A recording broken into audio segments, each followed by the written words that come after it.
is asked while watching Clarissa's Castle, do they all feel the bump of the Jolly Giant jump? Okay, what a great way to start the podcast. Hey guys, welcome back to the Anime Collector, and welcome. Hold on, I've got it. It's echoing in me. There we go. Sorry, I had the video pop up so I could get the chat. Welcome to the OCA Podcast. Let me pop out the chat real quick. Almost wasn't ready in time, but we barely made it. So I think Duo Review is going to be joining us today at some point because we're going to be discussing Death Parade. Here's the chat. Just getting this all situated. There we go. All right. So, AWA, Augie. AWA. I enjoyed it. It's not on me, but one of the things I did beforehand was get a Crunchyroll pass or a premium membership. Totally by accident, by the way. So because of this, I was able to get one of those fancy bags, which is around the corner. I'll show that off later. But because of that, they have like this sort of fast pass thing to a panel. So if you're already in the room, you don't have to leave the room if it's sponsored by Crunchyroll. Oh, that's pretty cool. Also, I watched the Striker Witches OVA with General Rommel. And in the room with us, by the way, this hasn't been released by Funimation yet. In the room with us was the episode writer and the creator himself, along with the GI narrator who probably translated about, 85% of what they said. So that was interesting to hear a live commentary from these people. You okay, Brad? Yeah, my mouse started acting like the battery died in it, but it's okay. I got it back.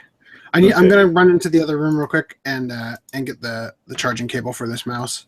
Okay. I will be right back. I can still hear you though. Don't worry. Okay.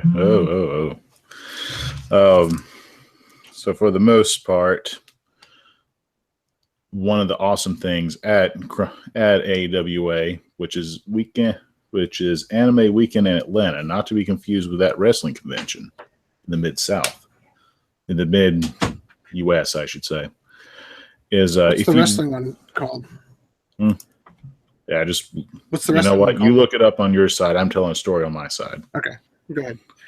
So if you just sit down in front of a room before your panel began, and then they form a line, they were totally cool with you walking in there with the first of them.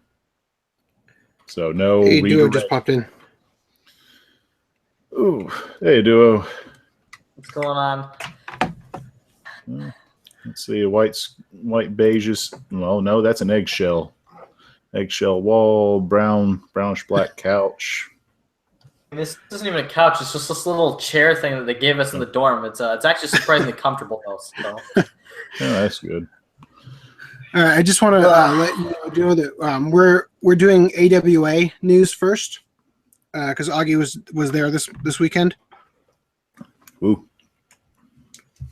All right, I don't know what that is. So Anime Weekend Atlanta, as like I mentioned. Oh, okay. I mean, I'm fine with that. As long as it doesn't go on for because I do gotta go to bed at some point tonight, obviously. All right, we'll try to 2 hours. Don't worry about that. We'll try to accommodate that. So just while people are still filtering in, is there anything else, Augie? Oh, there's plenty. I'm just waiting for you. Yeah, keep going. All right, so one of my bigger complaints about the convention is on day 0, they have a flea market of sorts. Well, the line went from the hotel to convention center, almost all the way to the back entrance to the hotel. And this is a big room that they have it in. It isn't like, it would be bigger than most churches, this room. But for some reason, they made sure that it was very limited who got in that room, unless you just wait in line for like half a day, which luckily me and my friends just went to the Cheesecake Factory and came back. And we would have still waited as long just to get in. So you have this. So once you got in, tell us the juicy bits. All right, getting to that. So the deal of the weekend was this for $1. Okay. I wish they would release those separately personally, but that's just me. They had a plethora of people trying to sell stuff, some cheaply, some expensive. I saw most of the boxes for Urusei Yatsura selling 100 each, which I'm sorry, my pockets aren't that deep this weekend, so I had to decline that. Just to clarify, when you say boxes, he means the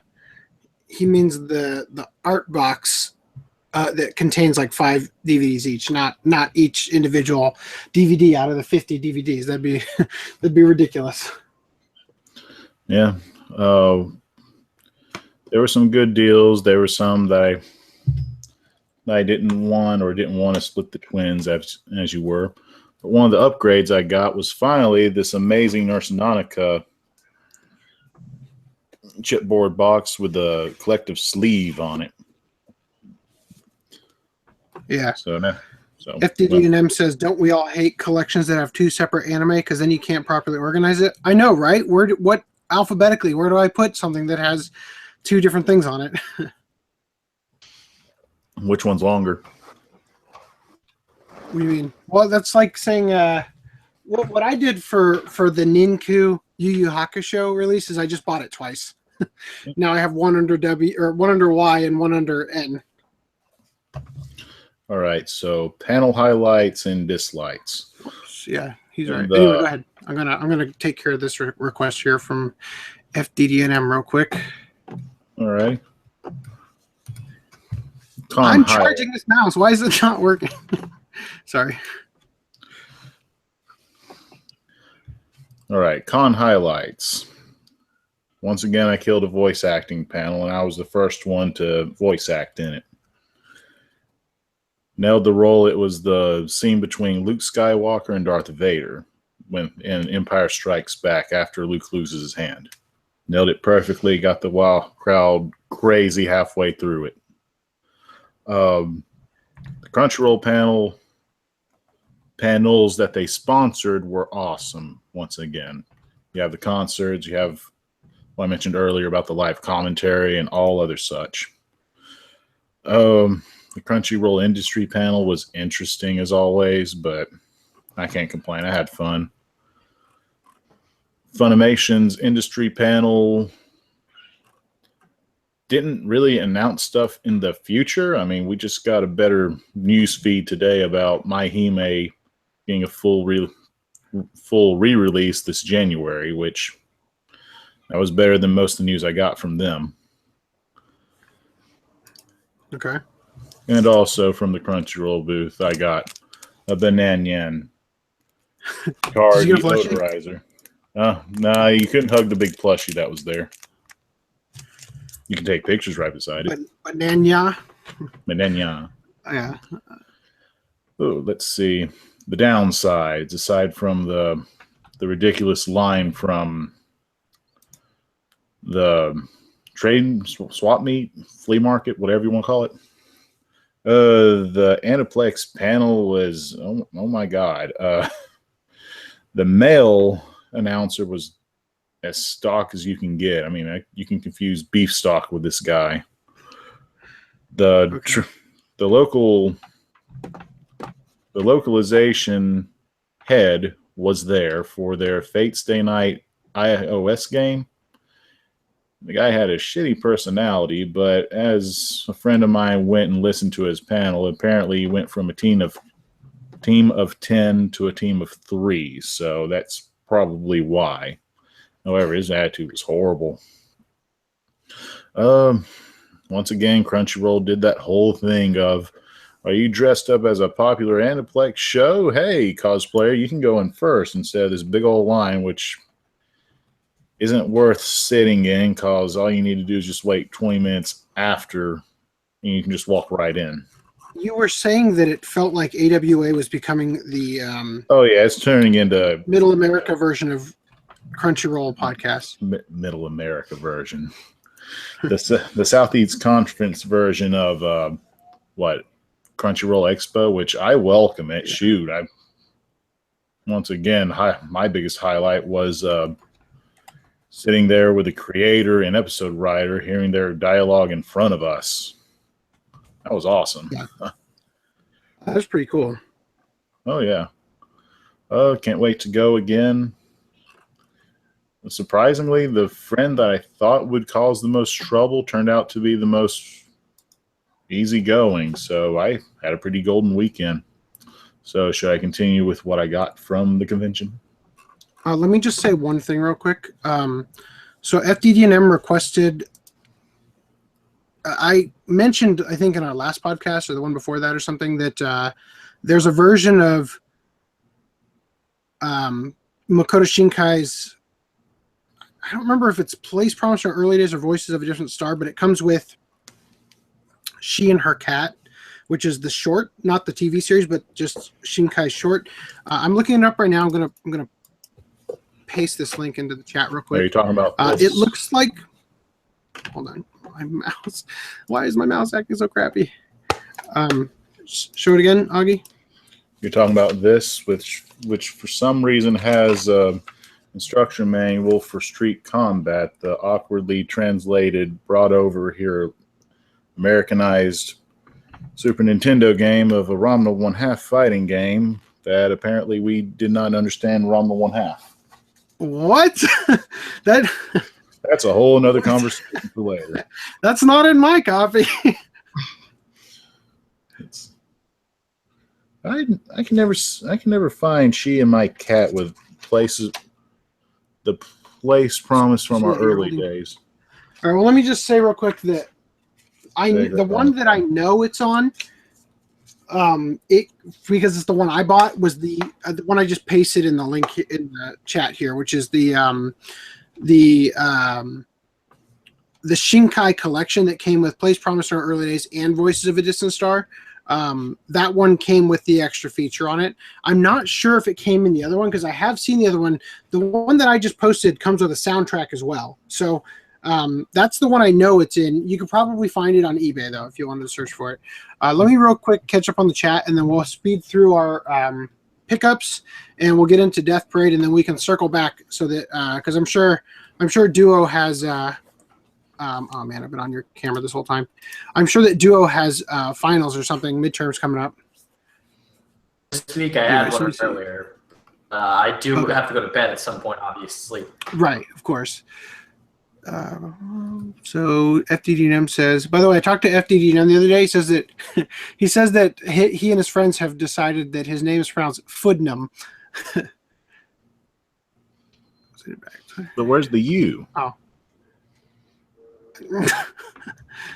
It's a word with no vowels and two D's. I don't know. Yeah, it's like an illegal name. Okay. All right. So anyway, yeah, let's move on to pickups. You want me to go first since you have more? Yes. Go ahead. Okay. So recently, speaking of FDD&M, Sentai had that sale where you could get the free Blu-ray player, and apparently there was a particular set that you could get from the Sentai store that you couldn't get anywhere else, and they wouldn't ship it to Canada where FDD&M lives. So he had me get it for him and then ship it to him, and we sort of worked something out where he bought a bunch of stuff from that sale so that I could buy less things from that sale in order to reach the $300 threshold. So I got the free Blu-ray player, and most of the stuff I'm about to show you is stuff I got from the sale. So I used it because the DVDs were so cheap. I used it to complete collections of things that I had started but hadn't finished. So the movie for Bodacious Space Pirates, the lovely Yowies, This Boy Can Fight Aliens, and This Boy Caught a Merman. Wonderful. Corpse Party. Oh, that one. Diabolic Lovers 2. More Blood. Anytime Lou Talks Anime says that there's a show I shouldn't get, I go out and buy it immediately. Yeah, sounds like one has more catch-up.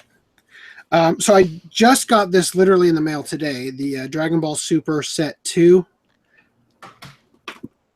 I got these during the Sentai sale. I got Godzilla versus the Sea Monster, which is also Ebirah Horror of the Deep. Godzilla versus the Smog Monster, which is also Godzilla versus Hedorah. Godzilla on Monster Island, which is also Godzilla versus Gigan. And Godzilla 1984, which is also The Return of Godzilla. By the way, my daughter was born. I guess that's news I should have probably let in with that. In the hospital, while we were there for a couple days, we watched Godzilla versus Destroya with her. So that was fun. I also got the High School of the Dead OVA. Oh. This was like $2 on their sale. And I already have the limited edition set, but I bought something else on eBay that was bundled with a bunch of stuff somebody's getting rid of, which also came with the box set, that like the standard edition DVD box set of High School of the Dead. So I picked up the OVA just so that I could complete the series outside of the limited edition set, which actually this is in the limited edition set, right? Augie, do you know? Should be, if I recall right. Should have everything in a very fancy art book, if I recall. I forgot if it's one of those like stuck in a yearbook or something. That might have just been the two Funimation sets of Soul Eater and Darker Than Black. Well, I also got Hinako, which we talked about on the podcast a while ago. This is that one where it's 3 shorts of her like working out, bath time, and sleeping. Like literally, how long is the sleeping? It was like an hour of her just sleeping. Hour 45, I think. Ridiculous, right? Can't wait to watch it. Hey, it's the Master Roshi experience. Now, this is something that I talked about possibly all the way back in the first podcast when we first started talking about Kickstarter anime, and I had bemoaned the fact that the Little Witch Academia, which I had not backed, but I was able to get the Kickstarter thing, that it was this ridiculous, cumbersome size that wouldn't fit in my bookcase.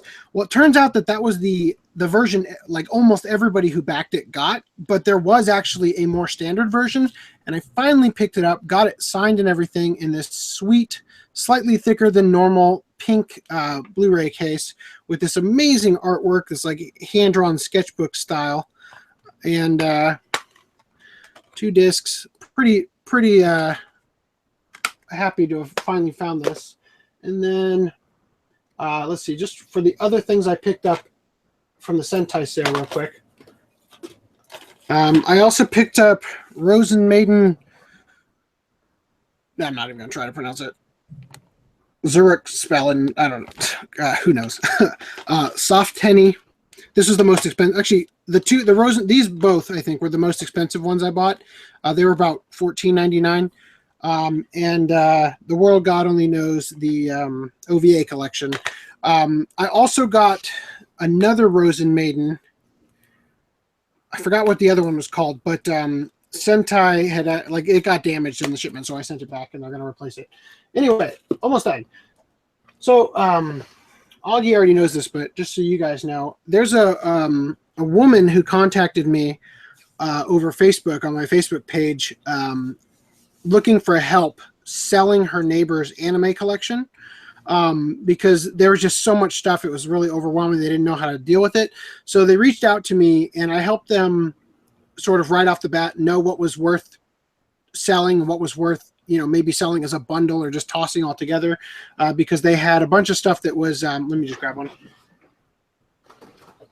The guy's collection had a bunch of stuff that was in a handmade box like this with burned DVDs. So I told them they might as well sell them, or they might as well toss them, or find somebody like myself who would take these boxes, because these are valuable to a collector, to be able to replace busted up sets.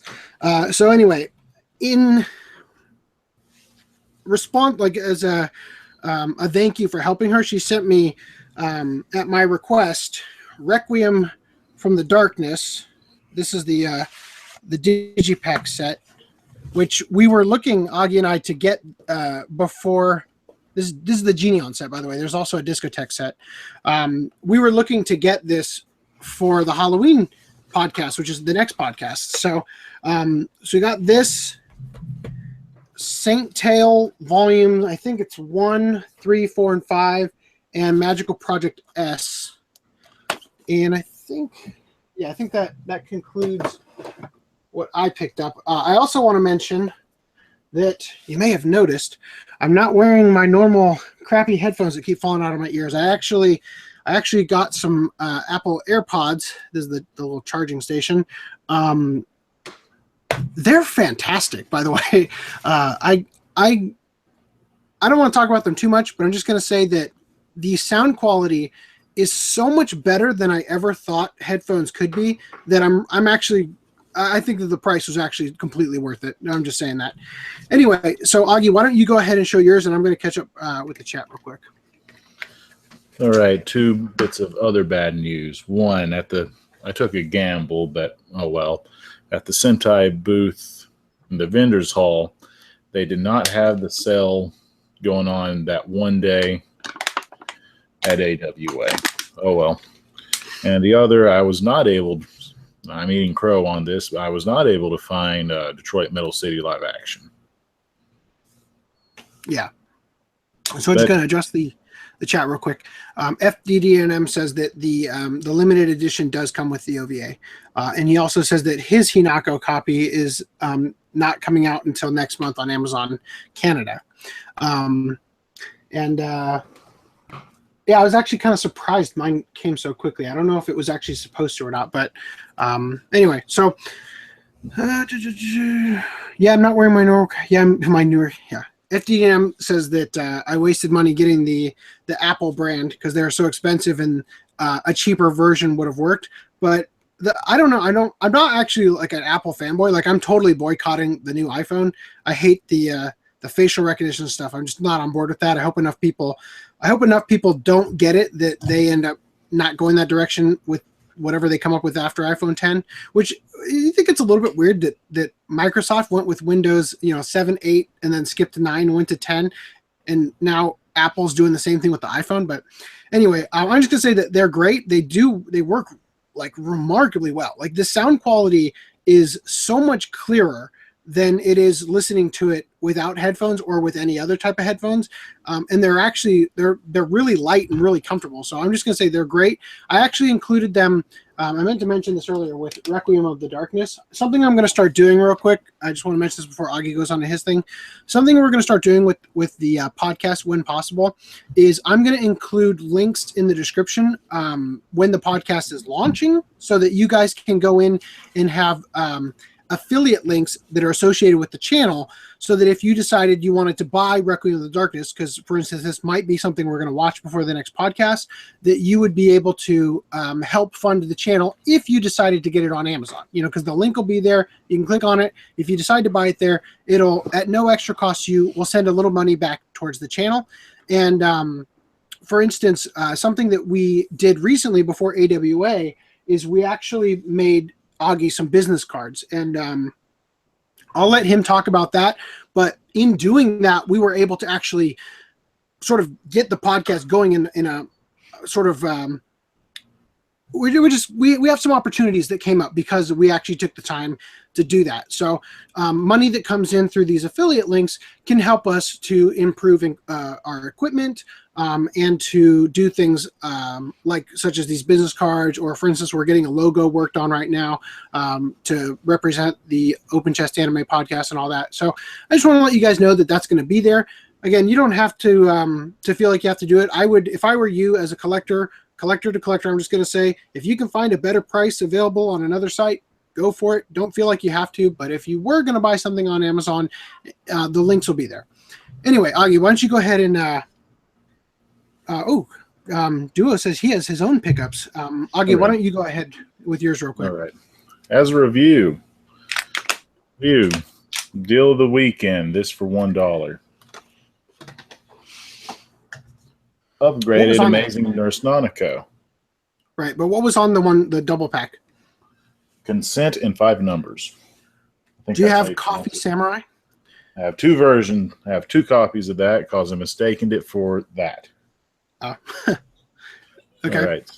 So from past orders and from locally, I was able to get this sweet Elemental Gelade for about $15. So I own it once, and I also the first time. It's actually in pretty good condition too. Oh yeah. Let's see. Also from that old bastard, we got Dragon Ball Z Super Saiyan Son Goku, of all good titles to put on there. This is the big green dub of Lord Slug. Big green meaning that's what they refer to Piccolo as in that one? Yeah, it was a French to English translation from AB Productions. So is that or is that not the same dub that has Karin's name, Whiskers the Wonder Cat? That Whiskers the Wonder Cat is to my knowledge, an unreleased dub by Harmony Gold for Dragon Ball. Okay. Someday I'd love to have that on DVD. Everyone would. Yeah. And just because someone else had it, I also got me some Metal Gear Solid Guns of Patriots, a game that I can't stand the gameplay in. Did you get this one too? No. So you didn't? I want to watch it. I don't want to go into the deft details of other things. And because I had a house fire and lost this, I managed to recover Cat Girl Nuku Nuku manga. That's pretty cool. Spoiler alert, half of it's postage cards. All right, so back to AWA. At the flea market, I was able to complete Bottle Fairy for $10 for both. So this flea market kind of sounds like it's similar to the Artist Alley, except that people are just selling their own junk. Like they're just selling their own stuff. Like it's like a garage sale at the convention. Yeah, pretty much. Let's see. I also bought a VHS of Lensman again for a friend of mine as his birthday's coming up. Another perfect copy of Godmars. That looks really clean. That looks so clean.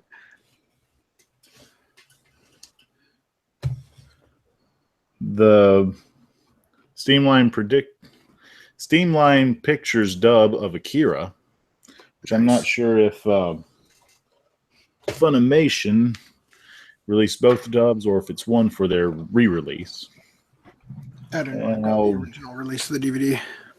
And I'll save this one VHS. I'll give you a hint. If you look at my Twitter, you'll see what VHS I'm kind of hiding for now.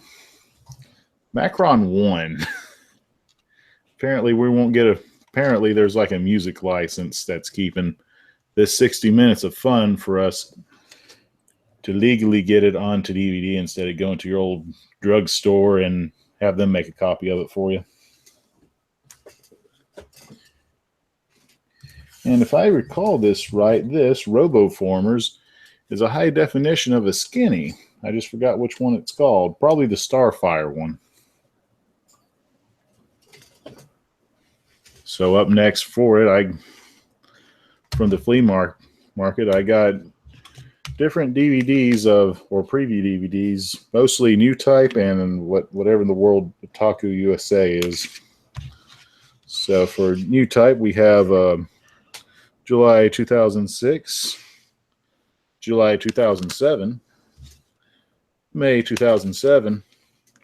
You should see the look on AC's face. He's like deranged. He's like maddening with all this. How long this is taking? March 2007. I'm literally just looking for that other one I had while you're talking.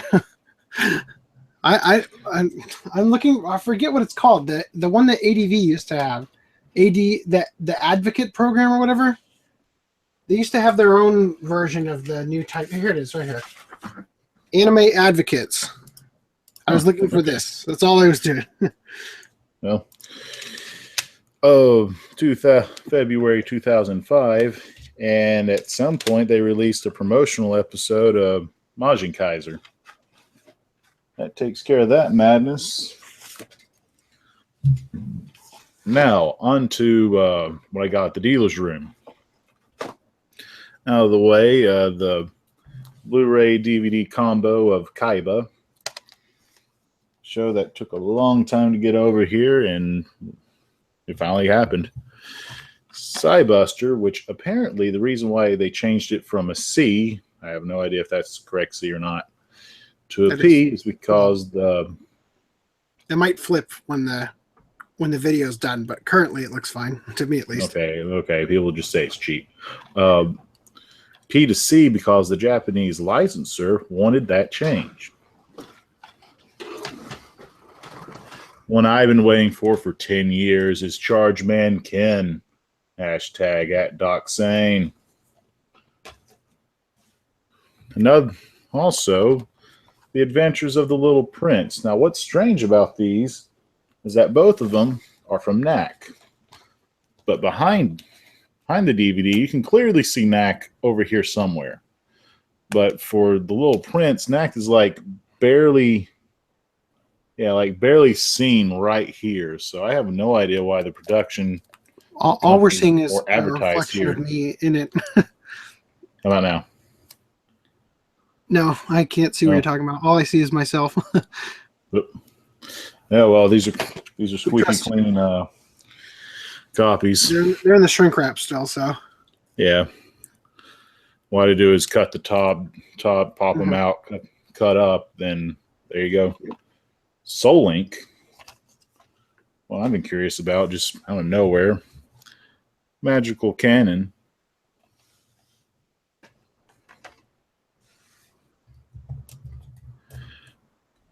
Koi 7. Yeah, Koi 7. The first volume of Marmalade Boy re-release, which I have no idea if it has the pink subtitles or not. There were no pink subtitles on the original. They talked them out of it. They're yellow. I wanted it. It's a girl series. It should be pink. Ooh. Then no one will ever read it. Den Koga, so finally one that's been on VHS, now on DVD. The Beautiful and Wondrous Wizard of Oz, which obviously covers more than the previous release. Is that the DVD release? This is the DVD release. I was going to say there's no blue strip on the top. Well, it's 6 DVDs. Wow. Compared to the one that you have. The one I have, which is standard def. This mouse, god damn it, is standard def on Blu-ray. So it's one disc with all 50 episodes. So spoiler alert, if you haven't seen it, it goes beyond the book, The Wizard of Oz, and goes into other tales. Cool. Goku Midnight Eye. Finally. Let's see. So now we have 1 Rancher, 2 Rancher, 3 Jolly Ranchers, and what's a rancher without the farm? There we go. Okay, so Monster Farm, they did end up releasing the. I might actually have that. I feel like I do. It should be right here. Well, yeah. Oh no, I don't have Monster Farm yet. Would you like to see what's funny? What's up? What's funny is you take it out of the cover, it says that it's Monster Rancher Japanese subtitles. No idea if you can see that. Hold on. Did your first couple copies of Monster Rancher come with a slip cover, or just Monster Farm? Just Monster Farm. Okay, good. Because I was gonna say I asked them about that. Got these, yeah. I didn't know. So have these, the original individual DVDs they released. Yeah, but it wasn't complete. Yeah. And finally, I can say I completed all the Guy release from Discotheque at the moment with Mazinger Z. Oh yeah, by the way, as a warning, go ahead and get this. It's a very enjoyable show, but if you open it, when I first got it, these flaps were not connected. They're not broken, but they weren't connected when I got them. That doesn't happen too often. Doesn't happen too often, but nothing was broken, so all's well. So you have a fairy tale. What musical instrument would you more likely think the main character would have?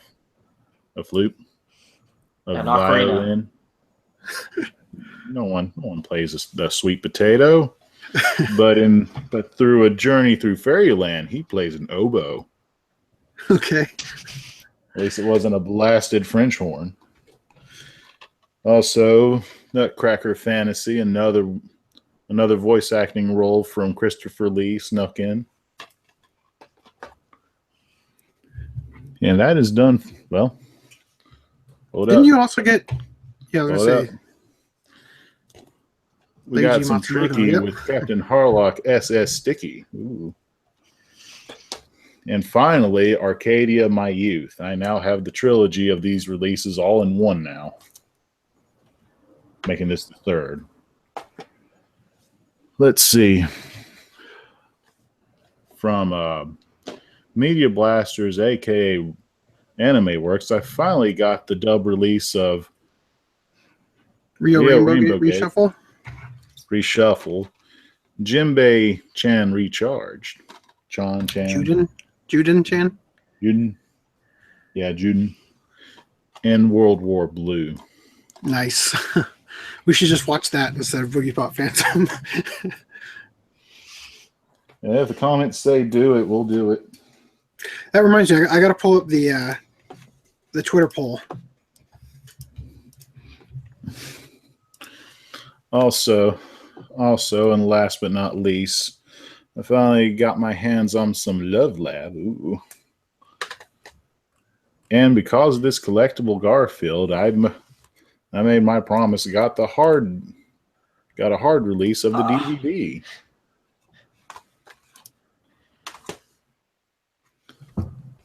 Oh. We good? Well, let's see. You know, the guy that did Strike Witches also did High Fury, aka High School Fleet, and Girls in Panzer, which over here.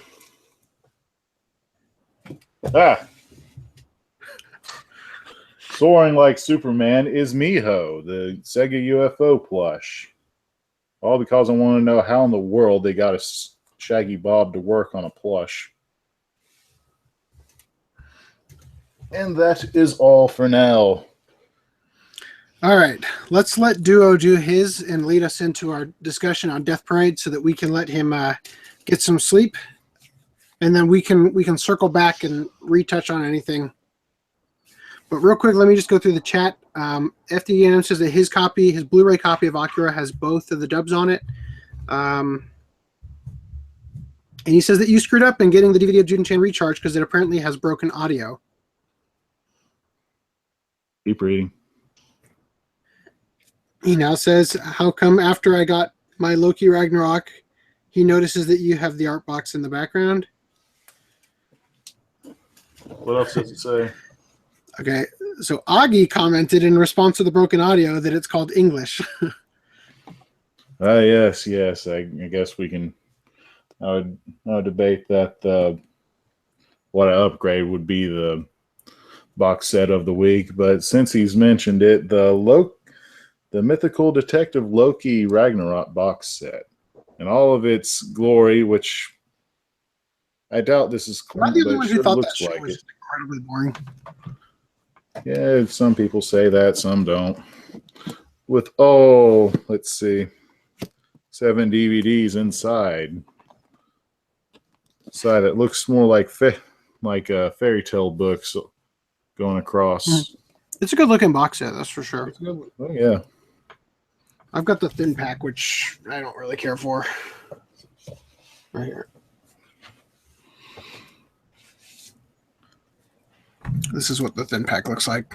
So should I insert a slide comment of saying cheap to you? Cheap to me for getting the thin pack? Yeah. I don't care. Present for my wife a couple of years ago. There you go.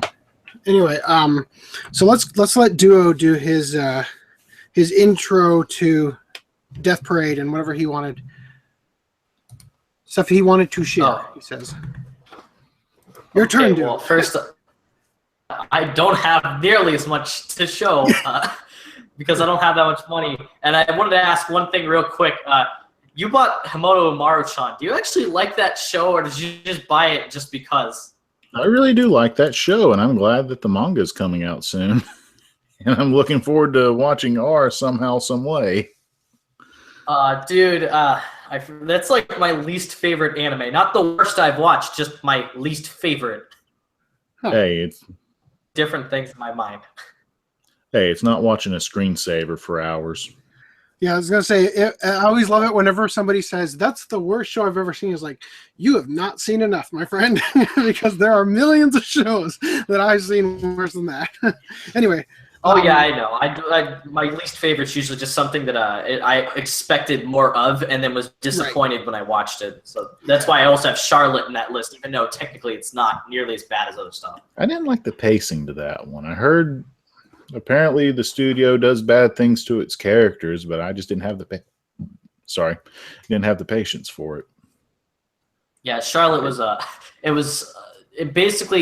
it felt like Haruhi for 7 episodes and then just took a dive into like 14 different plots all at once. It was horrible, but I wished I watched it with your perspective. That sounds interesting.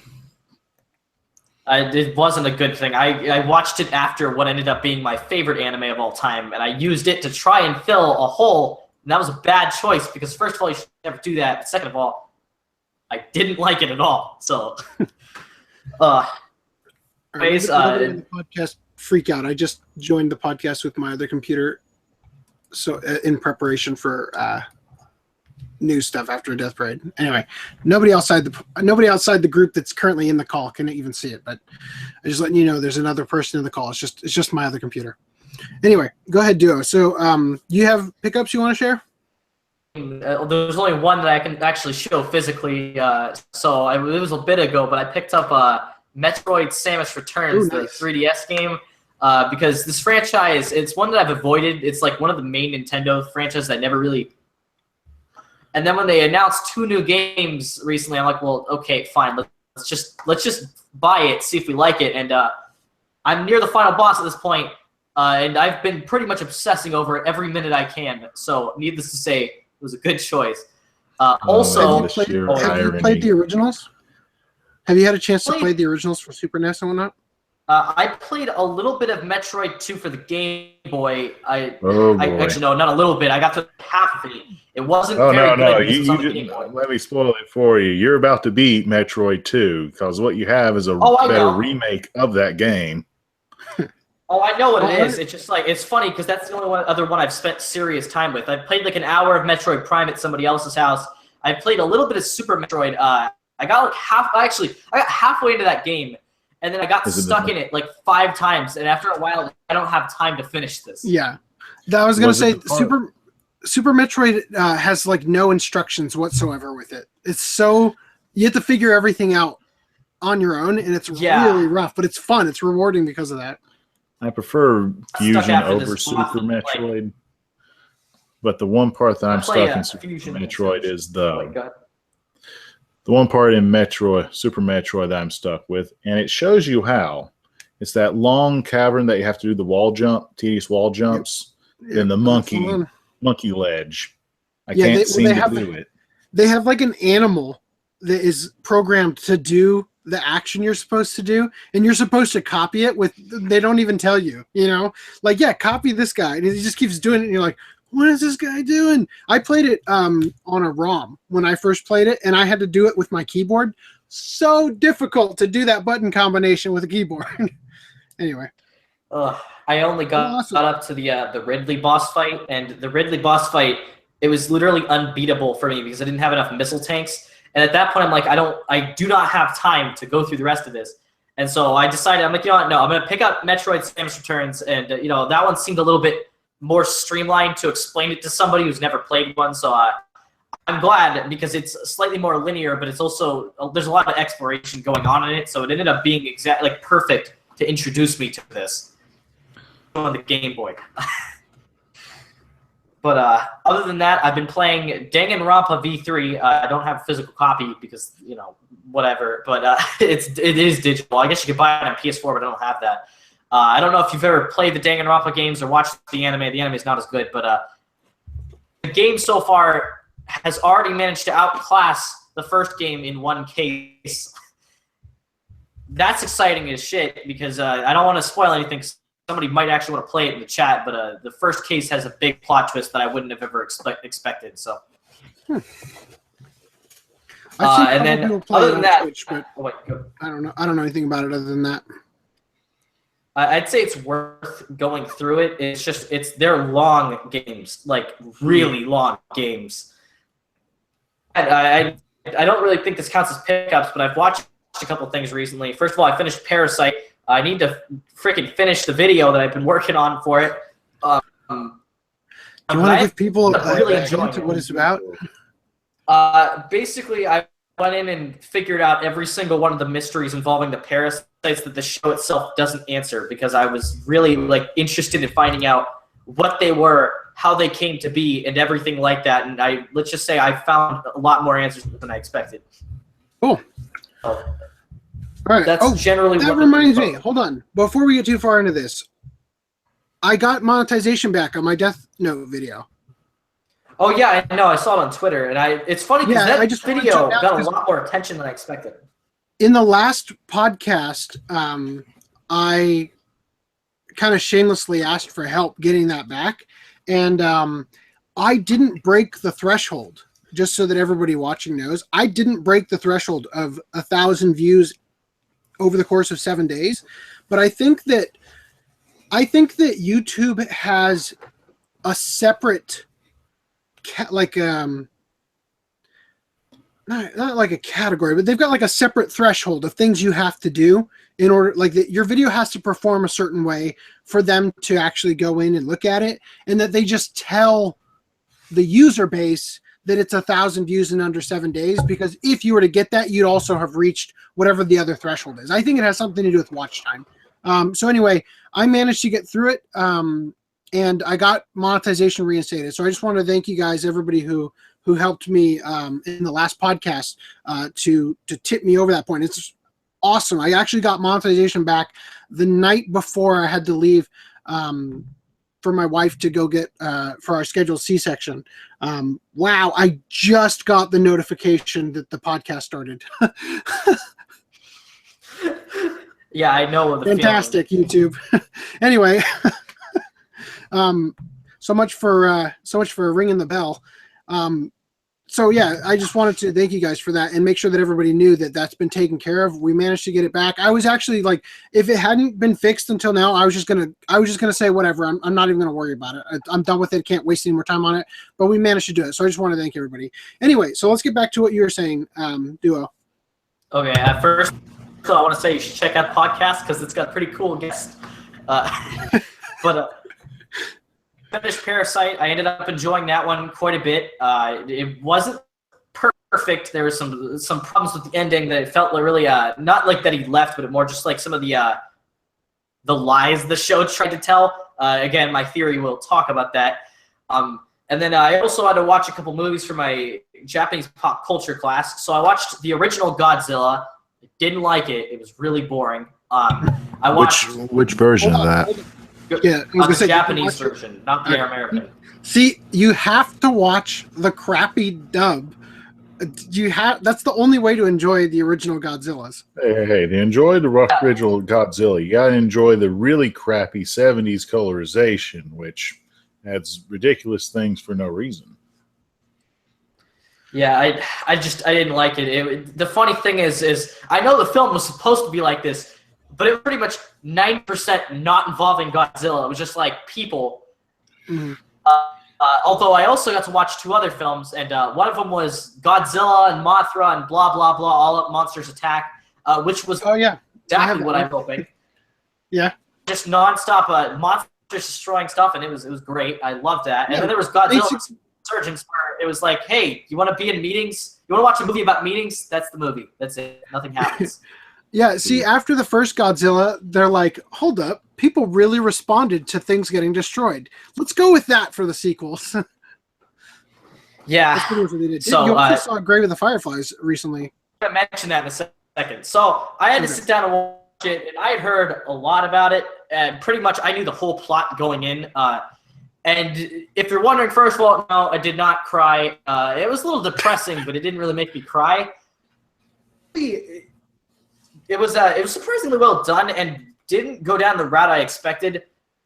Focusing on World War II, I kind of expected a lot of the America monsters, everybody should hate them, but it's like, no, didn't even really care about that. It was like pretty much entirely focused on the struggle of the two main characters, and I'm glad, because that's where the film's strengths were. That's why I think at the end of the movie it meant so much. To that point, I just want to say I've seen a lot of anime that deal with World War II, and you always expect them to demonize the Allied forces, and they never do. They seem to never demonize the Americans for the actions that they took, which surprises me, really, especially when I saw Zipong. They treated the American soldiers so respectfully that I was taken aback by it. Honestly, it was really interesting. And I'm going to suggest for you, Duo, and I will help you obtain an ability to watch this. Since you've seen Grave of the Fireflies, your next mission is to watch Barefoot Gen movies 1 and 2. Actually, okay, so that's what we're watching this week in the class. Like, we're actually watching Barefoot Gen. I don't know. I know he talked a bit about the plot. It's about the bombing or whatever, and some guy survived it, and apparently he's quirky. I'm excited. I haven't watched it yet. I usually save it for the weekend because it's kind of a. Wait, what? Let's just say that what Grave of the Fireflies does to you through emotions, this other thing is going to do to you through visuals. Oh, okay. Well, I'm excited about it, but so far though, I like Grave of the Fireflies. Probably my second favorite anime movie at this point. Mind you, there's not a lot of bar set there, since a lot of the films I've watched, like a lot of the Ghibli films, never really resonated with me very much. Beat the disappearance of Haruhi Suzumiya, though. So if you're wondering, I don't know what that says, since I still continue to hold that film in a weirdly high regard, especially compared to most people. But I just really loved it, and this though, really good. I liked the ending of it, especially that 5-second clip where they showed them sitting, like both in the afterlife, sitting there right in front of the city. It's like that did a lot for me, because it's like, oh shit, that's really sad now. Just more on that. Pardon, I missed the part where you said Grave of the Fireflies. Grave of the Fireflies. Okay. Yeah, at the end of the movie, when they're both sitting there and the little girl's taking a rest on his lap because they're already dead, they're ghosts at this point. The movie pans out and you assume they're just, this is them right after they died, but no, it pans out and you see this cityscape, like a new modern day city, implying that like they've been just hanging around all this time, which obviously symbolically, but it just kind of was a cool scene. I totally forgot that scene was in there. Yeah, because Hiroshima, interestingly, after the bombs were dropped and it was just completely decimated, and this is something that they really go into in Zipong, which is amazing. Just I cannot stress enough how amazing that series is. They talk about how I've done a review on this. I recommend you guys check it out. It's actually the highest grossing video on my channel. Like this, people are constantly finding my channel through this review. But the plot of Zipong is that it took a story idea that was an American movie in the 80s called The Final Countdown, where basically an aircraft carrier, a modern day aircraft carrier from the 1980s, gets sent back in time to World War II, and they have to decide whether or not to aid in the war effort. Well, Zipong takes that idea, but they apply it to the Japanese. And as I talked about in my review, that's there's a lot higher stakes there, because in Final Countdown, America won the war. So going back in time and being able to win it even sooner is there's not a whole lot at stake there. Whereas from the perspective of the Japanese, the question is, do they aid in fighting alongside the Imperial Japan of that time, or do they try to stay out of it, or do they help the Americans? Like, what do they do? And they approach this conflict from the idea that even though Japan gets destroyed by these nuclear bombs, even though they lose, Japan of modern day is so much better off because they lost. And they go into detail on all this stuff, and it's just an incredible look at how Japan was catapulted forward because of their loss, and how it made the country so much stronger and more civilized and more advanced than it would have been had they started on this conquest of taking over all of Asia and theoretically the world. So it's a very interesting portrayal. And as I said, the way that they treat the American forces was just refreshingly respectable, and I can't say enough good things about it. So anyway, let's move into, well, I guess I'll jump into the chat right here. So going nuts with it.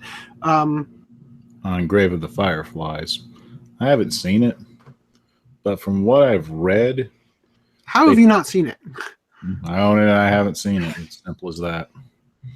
I have seen Rail of the Stars though, but that's a lesser conflict. From what I've read, the guy did an autobiography and slightly altered it a bit, because if I understand it right, I could be dead wrong once again. I hope I'm not.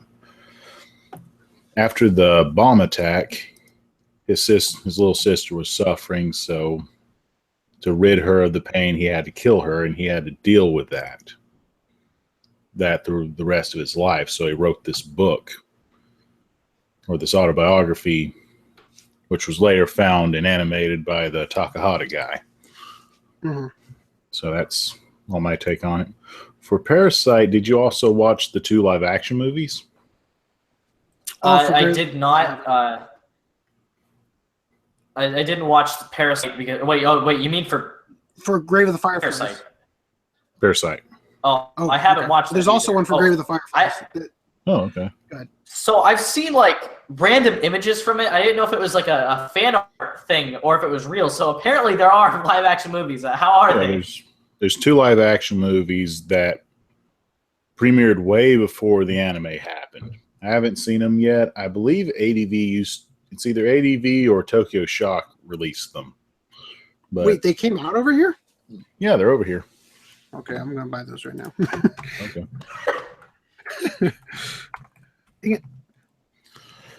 So there's also a live action Grave of the Fireflies movie, and it is eerily like the production of it looks like the anime just came to life. It's crazy how real how much it looks like the characters from the anime and all the stuff happening in the anime just with live action people. Like it's unbelievable how accurately they replicated it. It's insane. Anyway, I saw the trailer for it. It was like, I'll just stick with the anime version, the movie anime version.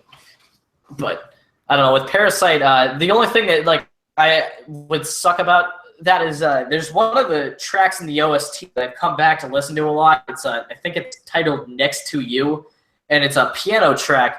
And it is basically one of my favorite anime tracks in general. And I don't know if I'd want to watch something without that in it, as weird as it sounds. That's a preference. You're lying to me, Augie. There's no links on. It says Eastern Eye released it in Australia and New Zealand regarding the Parasite live action, and Animatsu Entertainment had it in the UK and Ireland. There's no. From what I see, there's no. I saw it at Movie Stop when they were open. I'm looking it up. That's all I know. Okay. So you guys ready to jump into Death Parade? Hold on. Before the last podcast ended, there was something that you said I lied about, but didn't. You talking about Dragon Ball? Because that was the podcast before that. Yeah, that was the podcast at the end. What did I say? I don't know. You tell me. I don't remember. It was about the live action movies. Yeah, but we already covered this in the last podcast. Yeah, at the very end. Okay, so you just want me to say it again? So Yeah, hold on. I looked up Parasite on Amazon, and I'm scrolling through looking for the live action movie, and I found 2 versions of it so far, but they've both been foreign versions or an obvious bootleg. And then I found a onesie, a baby onesie of Parasite. There you go. Why? Hold on, I gotta share this. That's too funny. Can't believe this exists. It's one of those things where like they have these computer algorithms that go out and they just make stuff and put it on shops that's insane. Well, let me post it. Whatever. Let me try this one more time. I'm gonna try a different link, a different way to share it. That's too funny though. So we discussed this. We talked about it in the last podcast. Augie mentioned that there were more than 2 live action Dragon Ball movies. I thought he was wrong. Turns out there's at least 3. And but the one he was referring to was an unofficial movie made in, do we discuss it? Was it Korea? Korea. Are we sure it wasn't another Thailand movie? It may be Thailand. I don't know. But it was it's one of those ones where they go really far out of their way.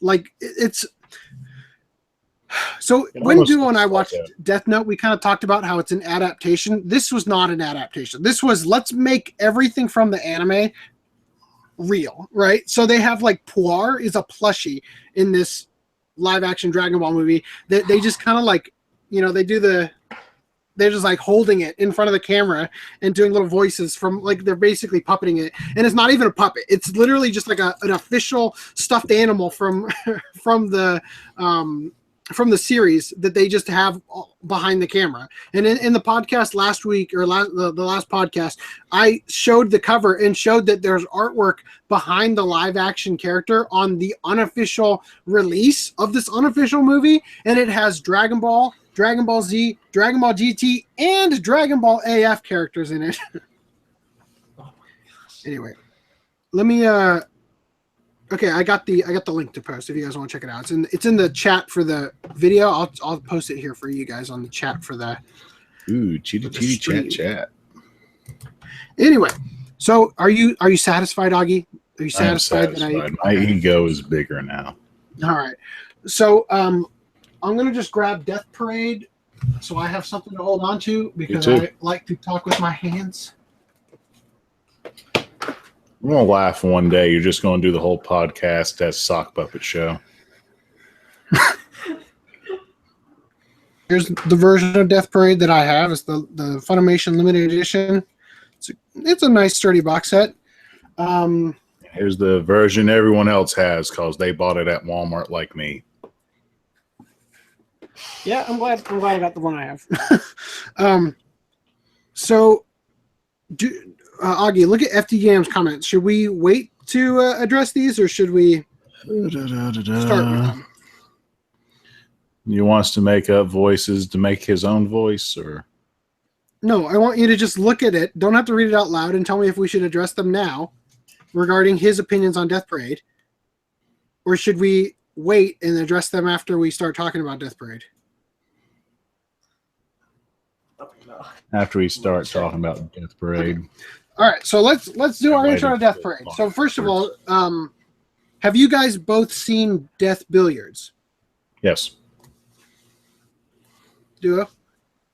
You've seen it? He said yes. He said yes today. I didn't hear it. So Death Billiards came out 2 years, I think, before Death Parade, the anime. It's kind of like they kind of just threw out the Death Billiards movie as a it's kind of like a pitch, like a pilot episode. But interestingly, hey, Mr. Nice Guy just popped in. Interestingly, regarding Death Billiards, I actually watched it, I think either after episode 5 or episode 6, just randomly decided, okay, I'm going to stop watching the show and watch the movie. And it felt like the perfect time to watch it for me. It seemed like it chronologically seemed to fit right there. It was really nice, actually. So let's see. I thought I liked the characters in it. What do you guys think about them? Like, yeah, what are your? Just go ahead and give me your thoughts on it, real quick. Who wants to go first? My thoughts on it was the story. To me, the story was about this guy developing an ego, while a friend of his learns to be a little bit tender towards others.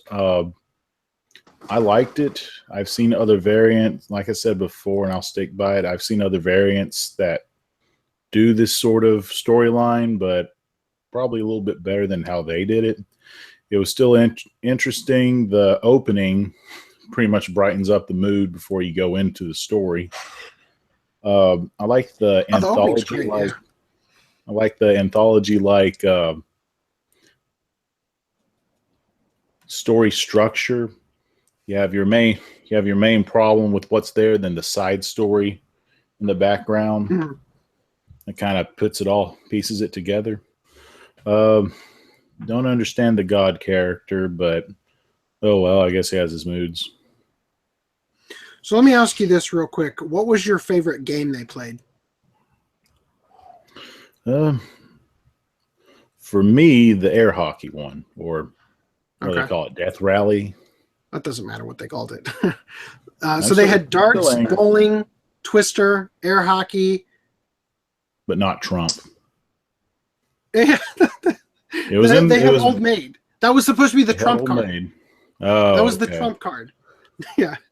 That was really awkward watching that every time. Trump is clearly stated in the opening being like chess, dice, checkers. I have no idea what this game is, then it never shows up. Yeah, that was Old Maid, yeah. Wait. I think that's what it was supposed to be, was Old Maid. I'm not...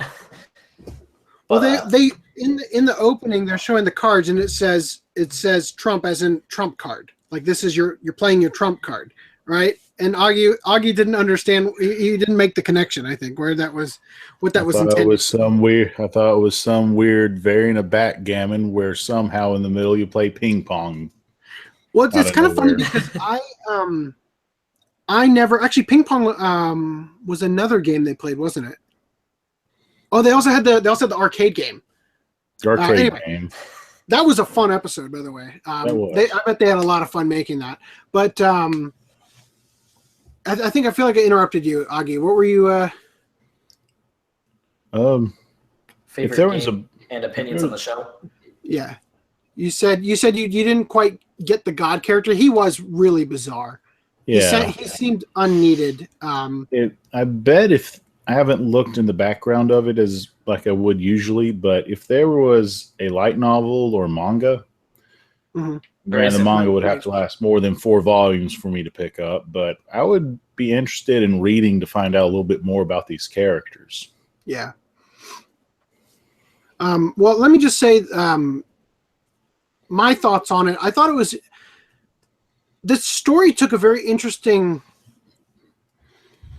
like the course it took was really interesting because it started out like the first episode feels like you're watching the movie Saw. You know, it's cruel. It's absolutely cruel what they're putting these people through. Something that was really awkward is how with some of the games, people were playing it and it was just like a normal game. And with other games, from the beginning, it was like, oh, if you hit this part, it's going to affect the other person's liver or eyeball or whatever. You know, like they incorporated that sort of inconsistently. And in one game, they mentioned in the Twister game, they mentioned that it was a time limit thing, that they ran out of time, and then the game went into like sudden death mode or whatever, where it was the actions taken were affecting people in a much more significant way, you know. But what I thought was really interesting about it, and it was a little bit forced in the sense that they were forcing you to feel a certain way. They were painting the human spirit, if you will, in a certain degree, like a certain way. But what they did from the beginning is that it started out super cruel and inhumane to have to put people through what they were doing, and then it sort of wove into this more heartfelt where it became about humanizing this inhumane sort of thing they were doing. And I thought that was really interesting, that they were able to sort of take it through that route. So those are my thoughts on it. What do you guys think about? What do you guys think about the way that they? Go ahead. My initial thoughts on it, just because.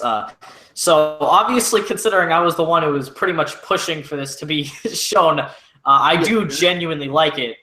First time I watched it, I enjoyed it, but because of the time I watched it, it wasn't a good time to watch it, so I just didn't really get to enjoy it. Though I really, really liked it. First of all, I think its first episodes in an anime to get you interested, especially when it, when the second episode comes around and it gets all revealed, and it's like, no, this isn't actually what was going on. Yeah. That way, because of all the stuff they were doing. And the entire series, Back to the Future Part 2, where they revisited the exact thing you already watched before, but from a third-person perspective, sort of thing. That was interesting.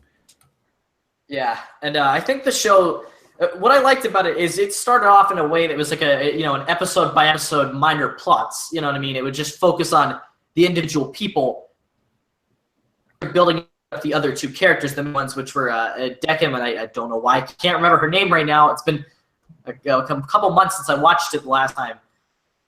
Basically, it was building up them slowly until the last chunk of it decided to actually go full in on the plot. Favorite game? I'm going to pick the Twister match just because the dance. That was the Dance Prince. That entire thing, like, I was basically just laughing the whole time. It was one of the only episodes of that show that didn't feel slightly depressing and actually fit with the opening a bit, because the opening was super jarring. Really good, but super jarring. And I don't know why. It just, like, that was my favorite episode. Could have done without the little bits of fan service, I guess, but it was meant to be a fun episode, so it doesn't really matter that much. But regardless, that one was really fun. I liked that one the best. So those are just my initial thoughts. There's not enough there to call it fan service, but that's my opinion. It's more than nothing, but I just call any bit of fan service, AC, back to your comment. No, I just want to address the chat real quick. On the version that I have here, it says in the extras that Death Billiards is included. Just so you guys know. Okay. So back to your comment, AC. Back to my comment. Okay, the whole they're doing cruel things and they're on a time limit. Just because these things aren't living doesn't mean that they can't fill time. They got things to do. They have to sit there and mope all day.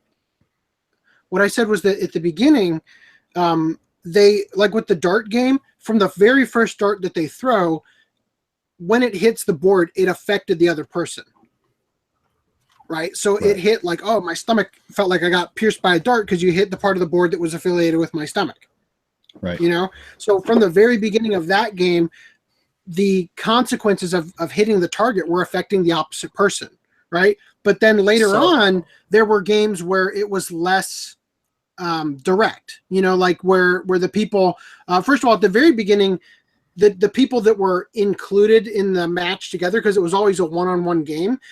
At the very beginning, it was always, at the first episode, it was two people who knew each other, tied together. And then it was like random. It was a random assortment, but then it was also like random, but people who were connected to the other person, like the girl who was the fan of the band, the Dance Prince, they were together, and then the people who knew each other from childhood for the bowling one and all that. So what I'm saying, though, is that it was cruel at the beginning in the first one, because immediately from the moment they start playing, they're hurting each other. But then there were a couple games where, like, they're not getting hurt at all. You know, and then with the Twister one, all of a sudden it's like, okay, so there's a time limit here, and you guys went too long, so now it's like sudden death version where there was the freezing and the lava and all that included. So I'm just saying that it wasn't established that there was a time thing, or that some of them are going to have it, some they didn't. It felt like they were just making it up as they went, you know, like, this time let's not have them hurt each other, you know, or something. So, I mean, you can kind of explain it away, but I'm just saying that, I mean, they still, time still passes, or their perception of time is still passing and whatnot. But it just felt weird that that they didn't quite address it. You know, is what I'm saying. So I think there actually is some justification if you kind of look at what happened in the games where people got hurt. The first case was the woman and the guy was just a bad person overall, assuming the lady was cheating and all that stuff. And then the next one, that just means that there's no communication in the relationship. Well, I think what you mean is that the first one they needed to be hurting each other for the memory, like, because the whole point is that their memories get wiped, and then they're trying to, and this changed from the beginning episode to the end episode. This changed how they approached it, where the beginning is they needed to force people into uncomfortable, difficult, really like push them to the edge sort of situations, so that they could elicit a response from them to determine whether or not they should go to quote unquote heaven or hell, which they used as a cover for reincarnation or going into the void, right?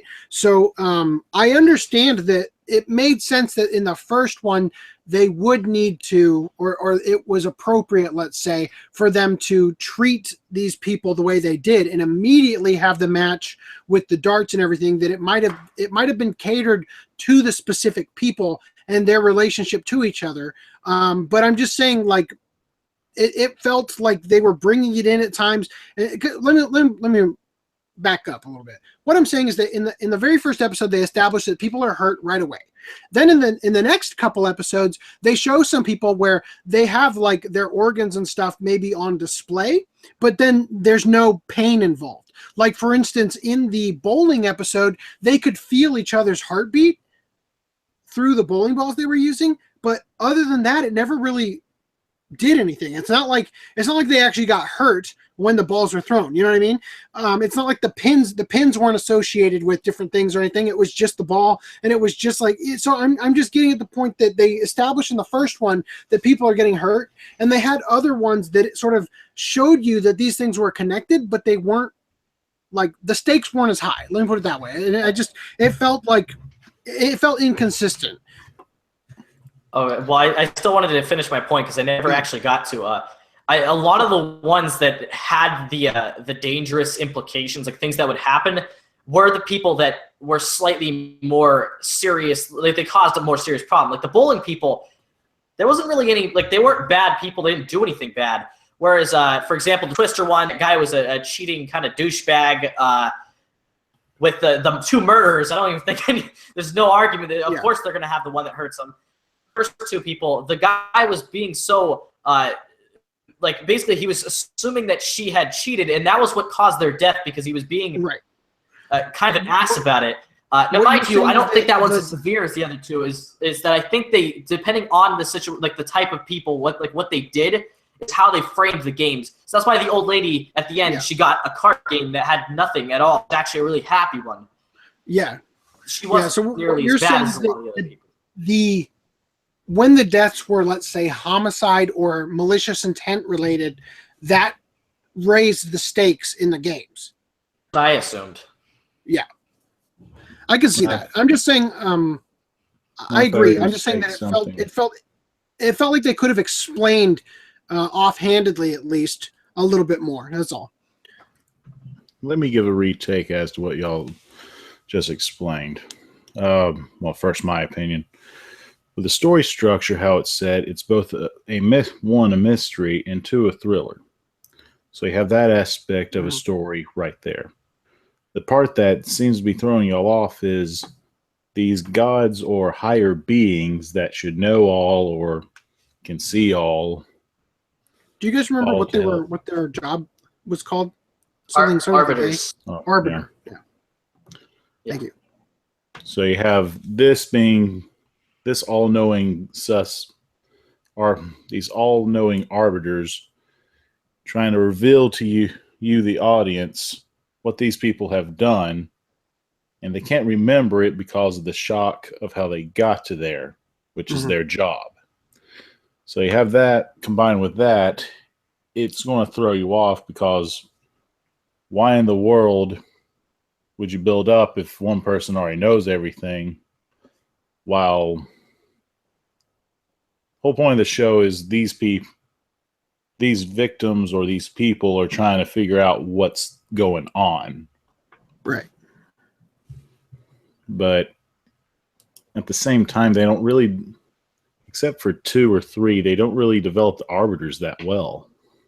Yeah, Like, it could have been longer, I feel like. But then at the same time, like 8 or 7 of them, but we only get to know about 2 3 or or 4 3 of them. Yeah. Yeah, it could have been Actually, longer. I think there's a lot more than that. There was a scene when they showed the elevator, and they're like, "Oh, you're on floor this," and it was like a ridiculous amount of floors. So I think there's like 90 or something, is what it implied.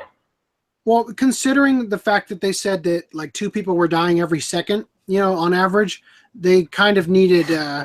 They're going to need to have a lot of them. Yeah, they got a huge backlog going, but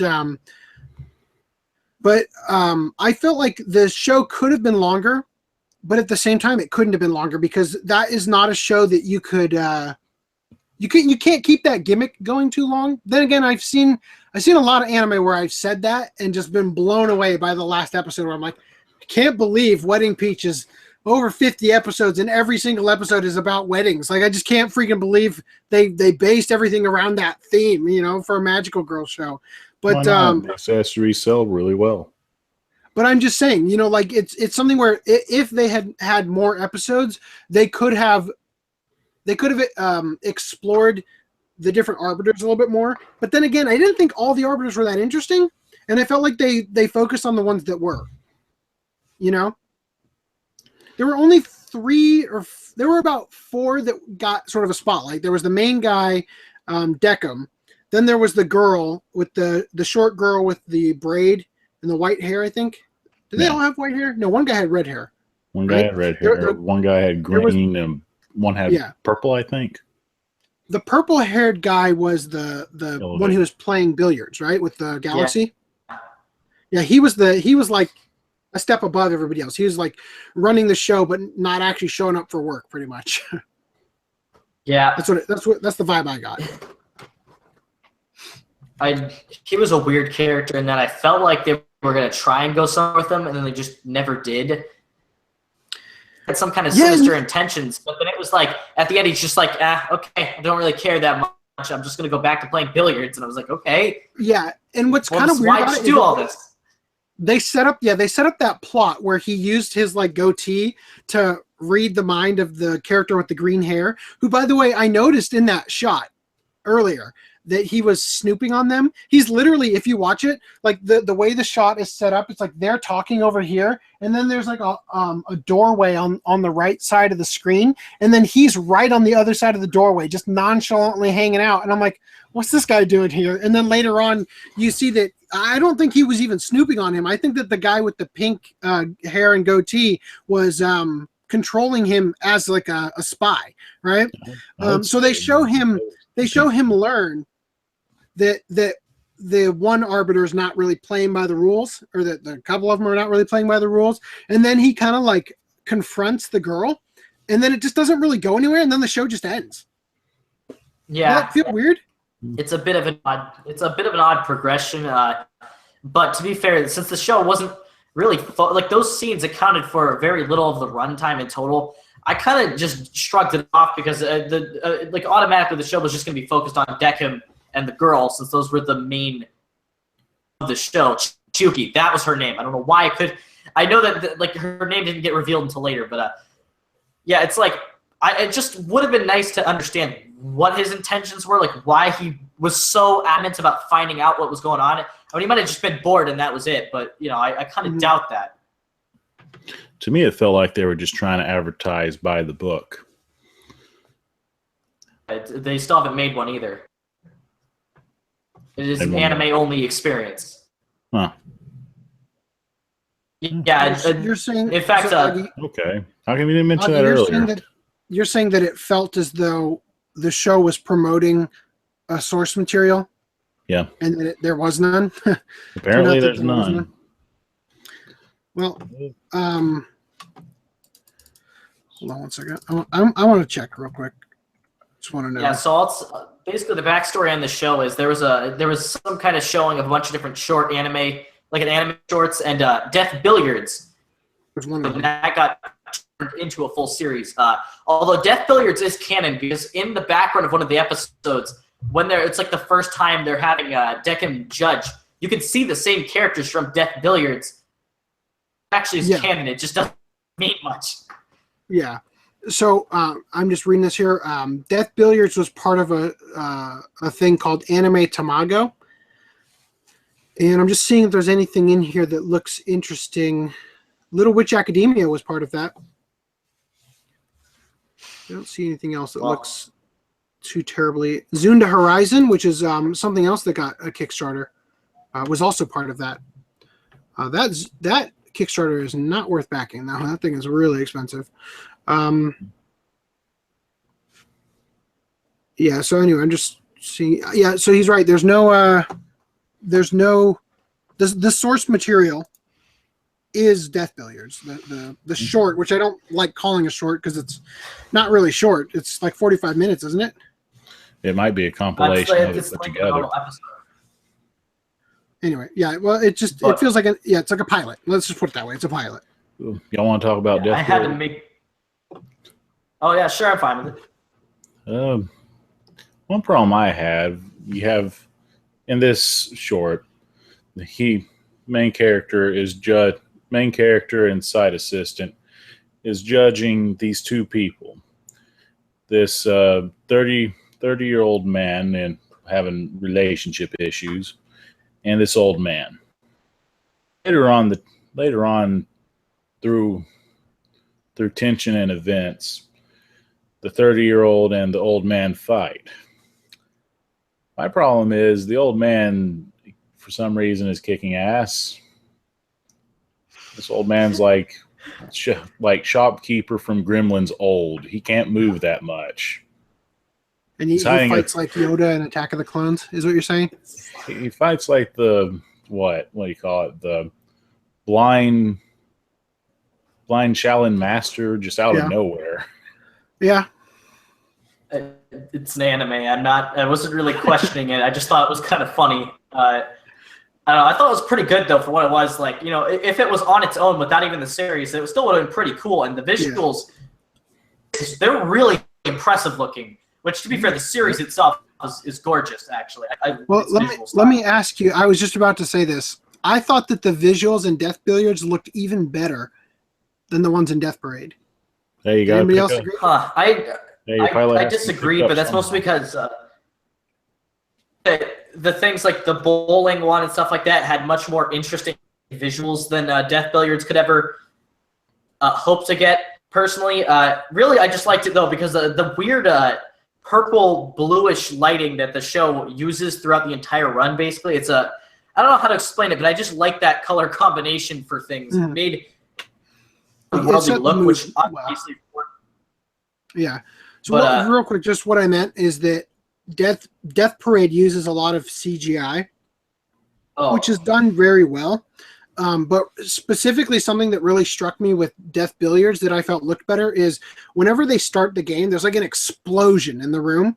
Like it just, and here's the game, you know? And I felt like Death Billiards, I liked the way that they drew that. I felt like, I don't remember exactly. It might have been hand-drawn rather than CGI, and it had a better look to it, I thought. But that's just my opinion. They're really close. For being only like 2 or 3 years apart, the effect quality is remarkably close. I'm just saying that I thought that some of the aesthetic choices in Death Billiards, I kind of thought that the technique came across better or was more aesthetically pleasing than in Death Parade.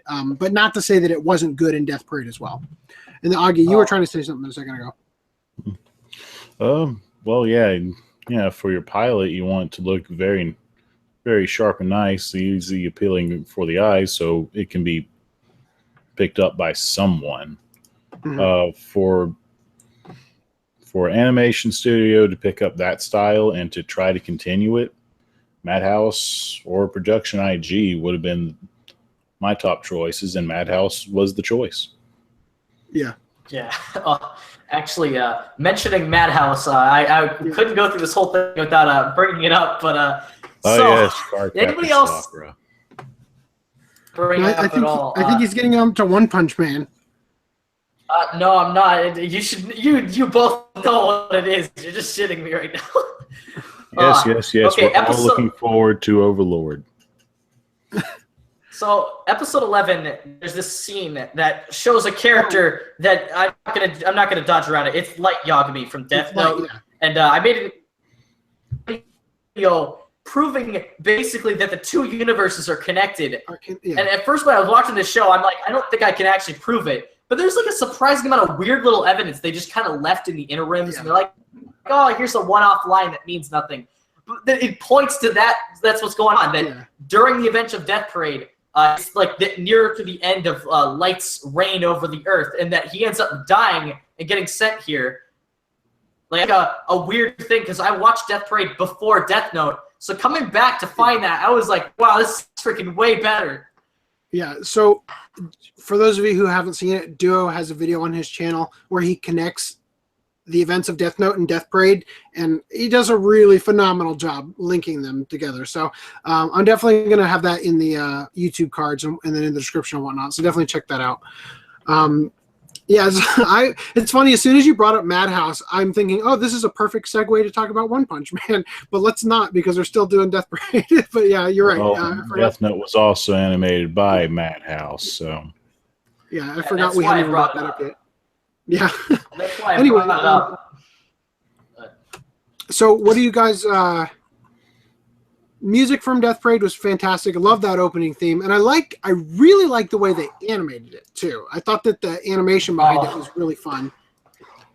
I like the opening, but I'm thrown off that they would put it in front of this type of show. You know, I think it was an attention getter. It kind of reminds me of the way that they started Monsters, Inc. Do you guys remember that? How they started that movie? The theme in Monsters, Inc. They start the movie with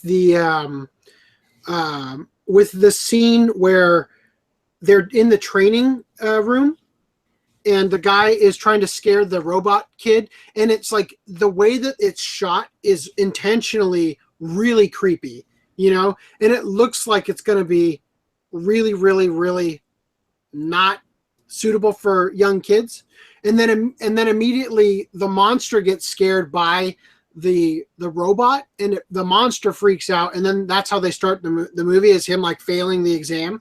So when they were making Monsters Inc., they felt uncomfortable with how they chose to start the movie that way, because it sets a really dark mood that they felt might cause parents to walk out of the theater, because they might have thought that Monsters Inc. was going to end up being really scary and not something they wanted their kids to watch. So what they did is they have the opening, which is really upbeat and happy, with like the doors and whatnot that open up, and like the snake creature like goes in and out, and it's all really like uppity and colorful and whatnot. And they used that to, in the same way that Death Parade basically does, where they set this as like, this is a party, this is fun, not scary or horrible or depressing, right? And then you can get through the parts of it that are in that intro. Like, so the whole first episode, like I said, it's like watching the movie Saw. It's not as cruel, but you know, it's a cruel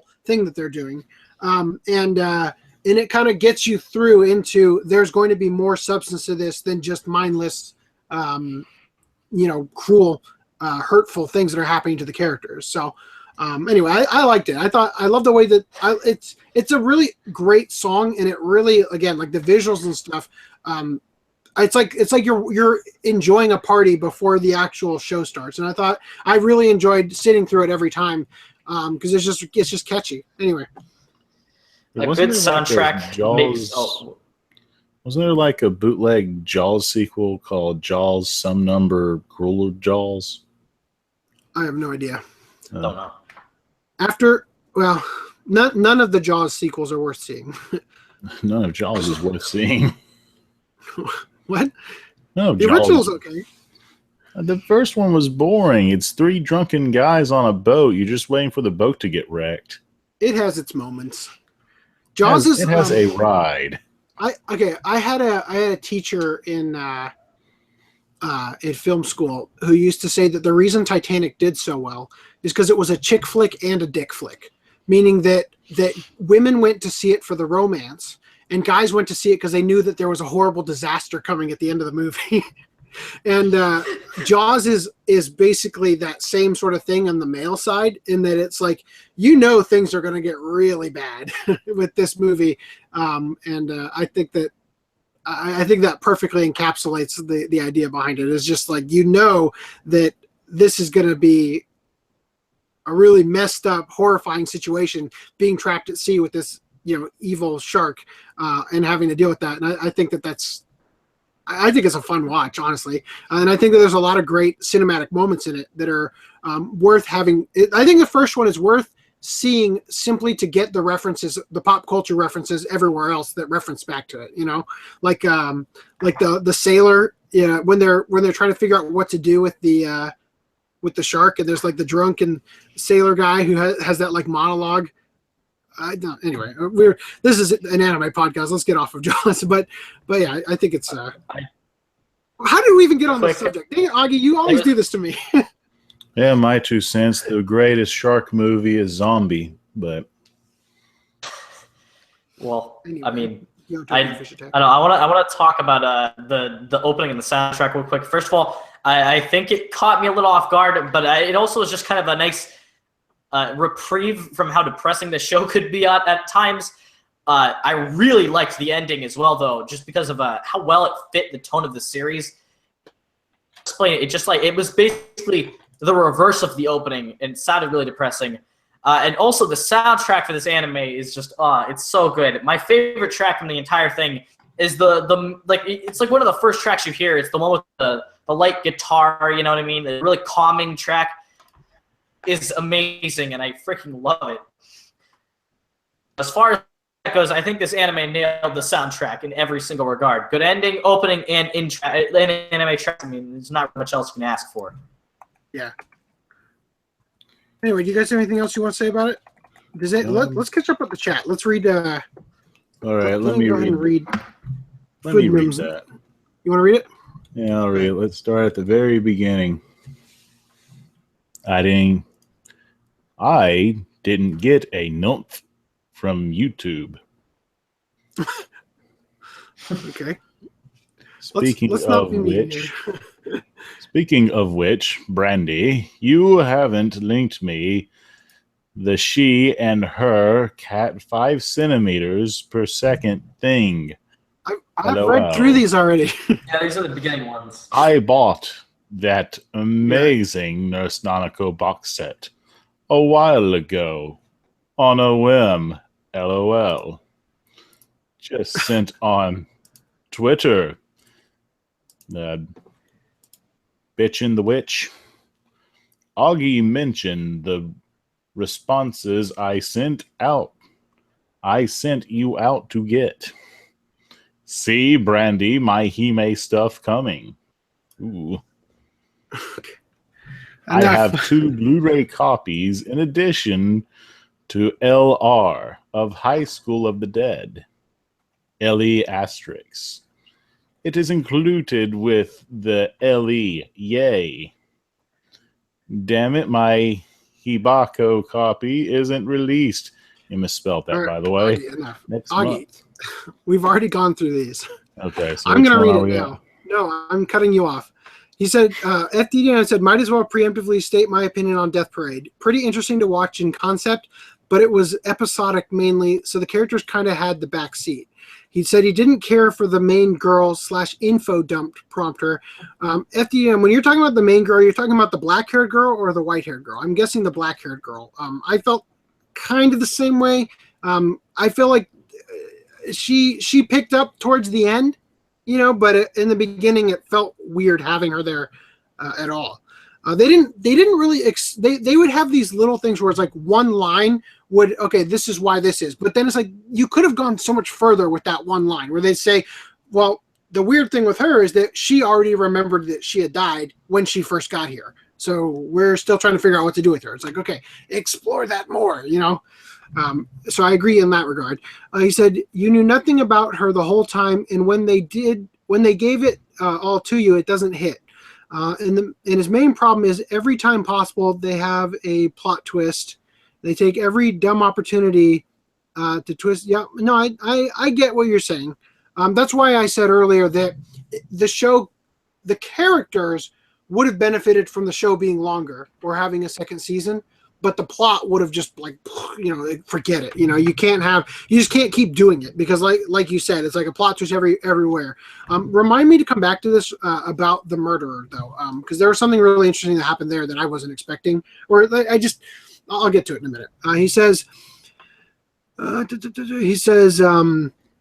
so yeah, a decent watch, but I don't get fulfillment from it, and it gave me a bit of AIDS. It seems everything but DMC seems to be unfulfilling. And he says, wait, actually, I take that back. Even DMC didn't really fulfill. Your standards are way too high. I am waiting to get the Blu-ray to watch Grave of the Fireflies, because I might as well get the best viewing experience for a movie I won't want to rewatch. Yes, I totally agree. I have only watched it once. I have no desire to rewatch it. It's a great movie. You will enjoy the cathartic experience for it, but you probably won't ever want to watch it again. And then Danny says, always laughing at the AIDS comments, although I have no idea what it actually means. So FDM came back and said, oh, it's an STD. I use it to exaggerate my feelings on things negatively.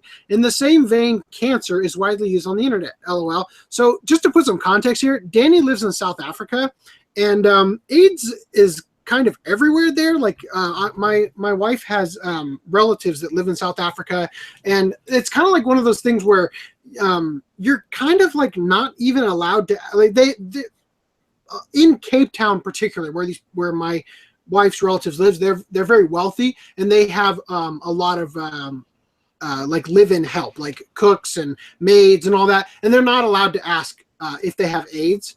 And it's like there's like a legitimate real possibility that the person preparing your food could cut themselves while cutting your sandwich, and you could contract HIV or AIDS from it. So I wonder if Danny's, like, there's a difference in the Western world where, like in America and let's say Canada and stuff, your opinion of throwing around the word AIDS versus South Africa. So I don't know if that had anything to do with that.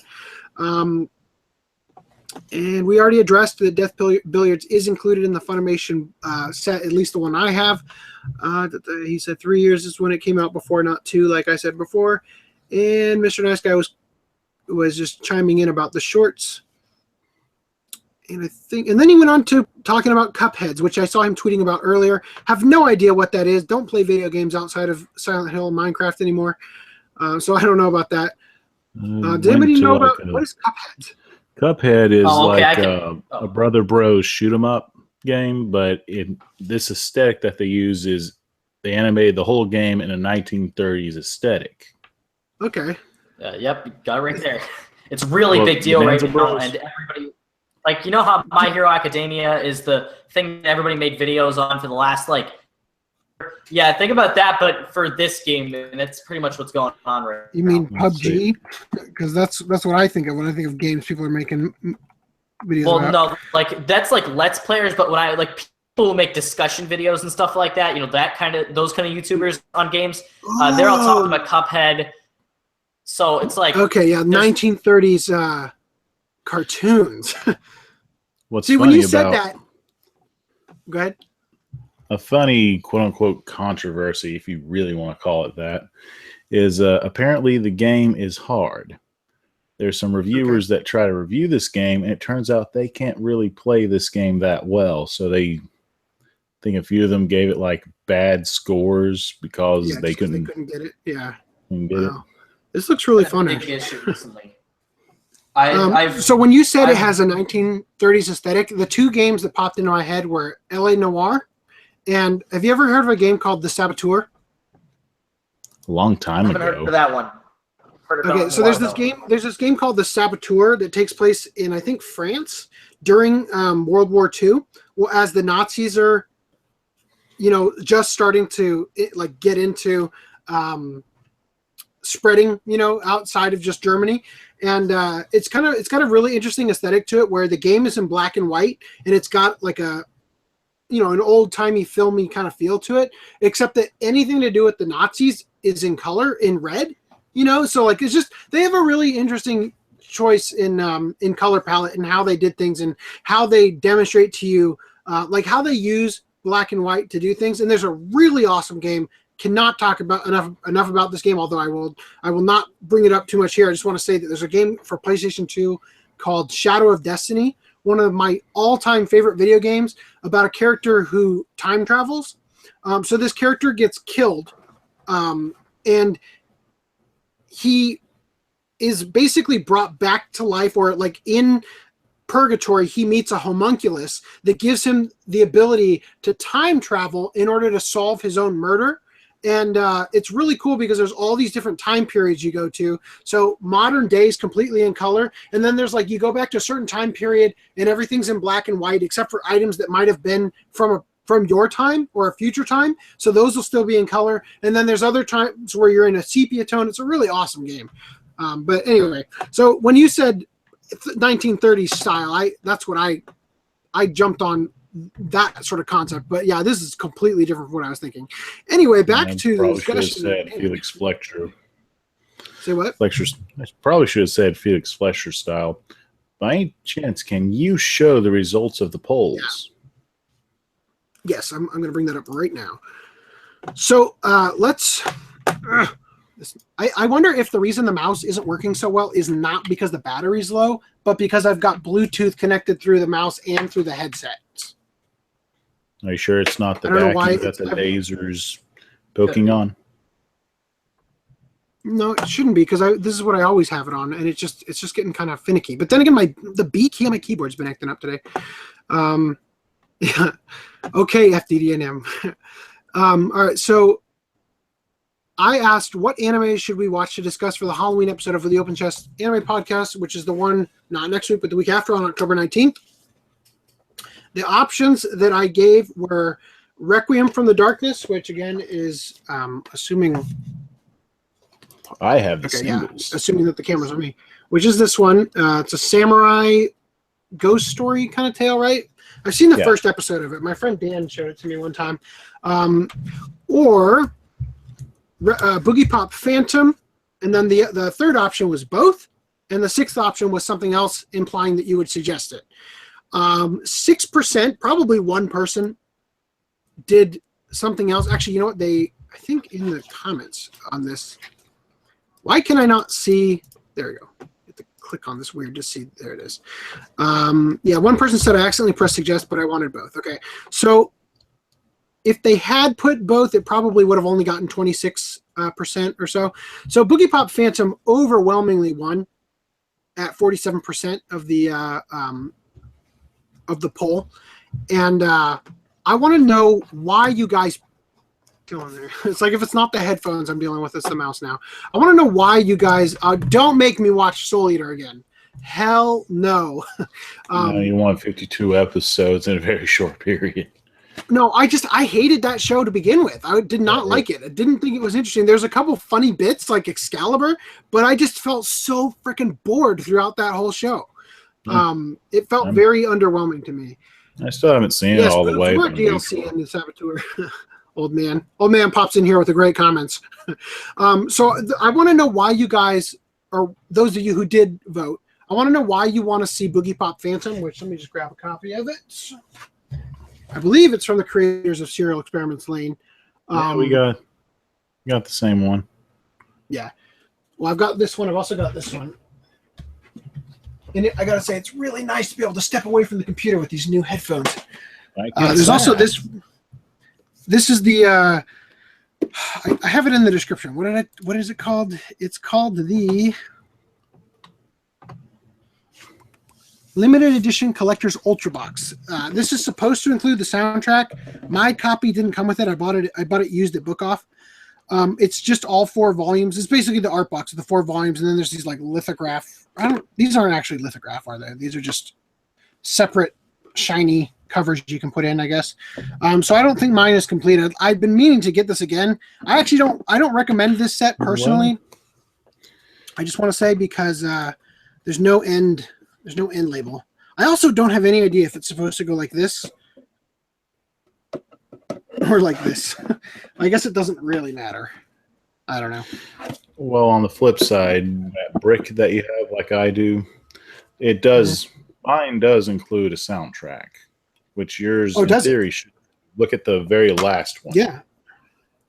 I didn't look. Yep, you are correct. Okay, so I'll need to change that on the. Wait, Here's this is just one song though. There's 3. Overture. Oh, okay. So I was reading that all as that's okay. 3. Okay. No. That's Overture. Die Meisterstringer von Nürnberg Boogiepop version. Is that not one song? I don't know. I need to rewatch the show. But going back to your question, so I'll have to change that. In the description, I put the links to all the different versions you could buy of this. So there are. There's also, I should just illustrate this real quick. There's also a live action movie called Boogiepop and Others. And actually, I think it says Boogiepop wa Ega Wanai, as in Boogiepop No Smile or something like that. I think that's what it was. I feel like this is the kanji I remember seeing from Ega Wasuranayo, which is the song from I have it on my iPod from Full Moon Osagashite. Anyway, so just so you know, in the description, if you wanted to get this, and I'm still pushing real hard to not watch the show. I started watching this. This is so freaking boring. By the way, this is a prequel to this. So if you are gonna choose to watch the live action movie, watch it first. This movie came out, I think, in the year 2000, and it looks too shitty to be a real movie, but too good to be a student film. But it really feels like a student film. And every character in it, compared to how I feel like a lot of Japanese live action movies are now, I don't know if the actors are just younger, but they look like they have this angelically smooth skin. The guys, the girls, every character in it, it looks bizarre. Maybe it's just because it's a really old movie, but in like the way that maybe it's filmed a little blurry, I don't know, but it's really bizarre compared to how detailed, and I think it's because the actors are much older now, but I don't know. Anyway, so I'm going to catch up on the chat since I totally have been letting this get away from me tonight. So maybe they bring use up that word again. Bring up that question. Oh, by the way, I want to since you guys brought up Jaws, I would like to propose an additional watch of Gyo Tokyo Fish Attack for the Halloween. This is basically like an anime version of Sharknado, and it takes itself real seriously. So, well, I'd like to see that. From what I've heard, it's also animated by a college crew, which probably explains why it's so bad. Yeah, it looks awful, and I can't wait to see it. I've already seen it. But going back. Go ahead. Going back to your question about Boogiepop Phantom, why it was apparently so popular, as you say. Used to on the G4 network or Tech TV when it once was big, they had an anime programming block called Anime Unleashed. One of the very few shows that aired on it was Boogiepop Phantom. So it might have been voted. It might have been voted highly because people remembered seeing it from there and might want to either revisit it or hear what other people have to say for it. I'm just catching on the chat real quick. I want to address, apparently the reason that Augie decided to read all of FDDNM's comments is because he said, I am awaiting a chronological reading of my comments, to which he then chimed in to say, from the start of the Death Parade thing, not every single comment I made, oh God. I listen or I read. Yeah. I just forget to read the future. Yeah, and then you were addressing, yes, the black-haired girl, not the other girl. And then Soul Eater. Yeah, I don't want to see Soul Eater again. I would like to see Gakko Garashi, actually. Is that a Halloween theme duo? is, but no, it's not. It's confusing, and I'd rather not say anything about it if you haven't watched it and you don't know what's going on. The only thing I know about it is from your video, your top 20 anime or whatever. So you probably already got a little bit spoiled then, since usually you're supposed to go into that series without knowing a single thing about it at all. Well, you whet my appetite for it, that's for sure. I mean, if you wanna watch it, I definitely wouldn't be against it since it's my favorite, obviously. Doing that on the podcast at some point, I'll join on in, but in that case, but I'd recommend it.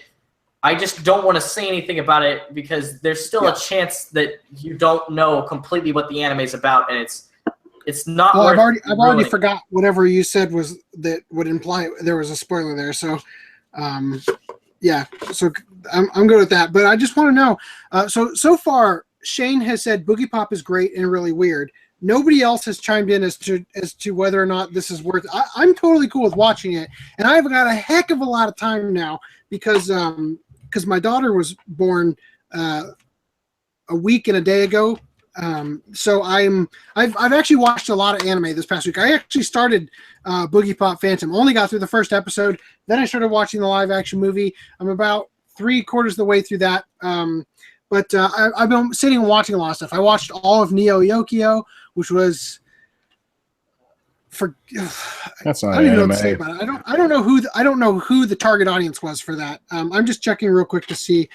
Shane said that Old Man said that the artbox one comes with 2 CDs. So I'm wondering if one of the CDs is the full soundtrack and the other one is the one that came in the box set the other box set we have.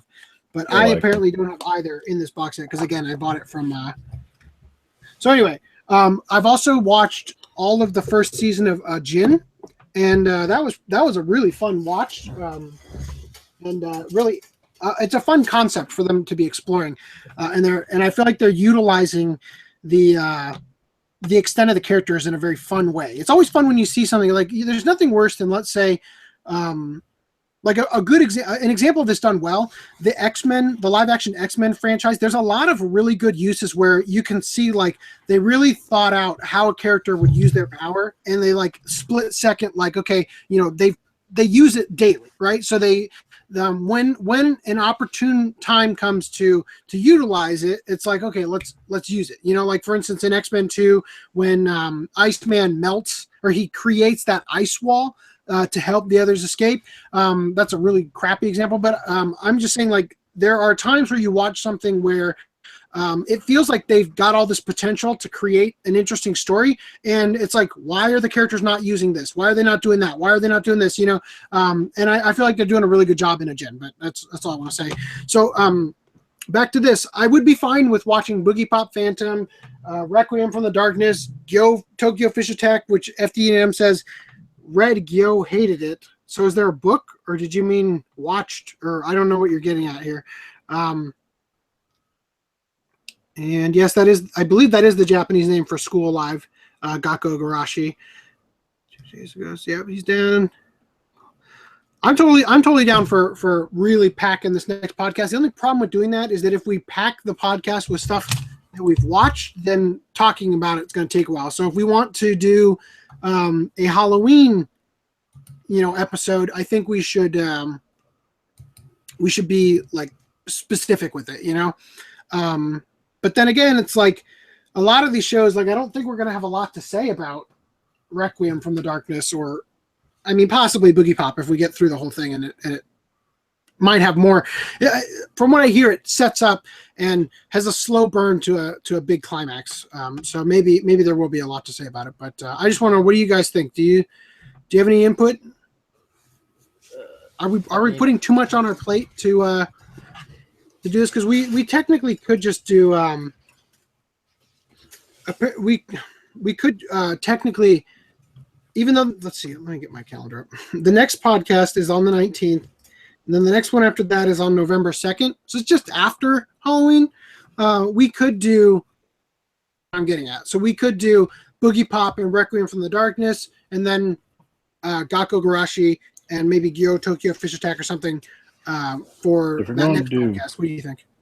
If we're going to do something common like Boogiepop, we might as well Boogie do Pop's something really a little easy bit to get. rare. Yeah, Boogie Pop's really easy to get. So you're Since saying we you should have the collection, people are going to watch the common thing. Mhm. Maybe we should watch something that isn't as common, isn't as common? Okay. like So- the Devilman OVA. Oh, that's actually kind of a good idea. Devilman. This over here, yeah. This one? Yep, that one. I'd be down with that. What do you guys think? I mean, I'm there's a not manga. gonna Okay. listen to the podcast, but No, I meant I'm addressing the chat and everybody else. like this out. If you guys end up doing Gakugarashi, covering it, I'm going to join in on that one no matter what, because Okay. not a lot of people talk about that show since it ended in 2015. So But let's push that one to the November Blu-rays- 2nd or something. I'm Yeah, not familiar with just this. want How do to I know- watch this? Do I have to Toradora in it or what? Basically, What? either you have to watch it on Crunchyroll or you can buy the Blu-ray, but it's from Sentai Filmworks. I don't know what you guys think about that, but I mean, they're like $40 per Blu-ray, and this is only a 12-episode series, so I don't know if you consider that worthwhile. A So 12-episode series is worthwhile. Speaking of Crunchyroll, one series I've been watching for quite a while is Miss Machiko. If you can, please watch Miss Machiko. I really want to get a hard copy of it and slap people with it.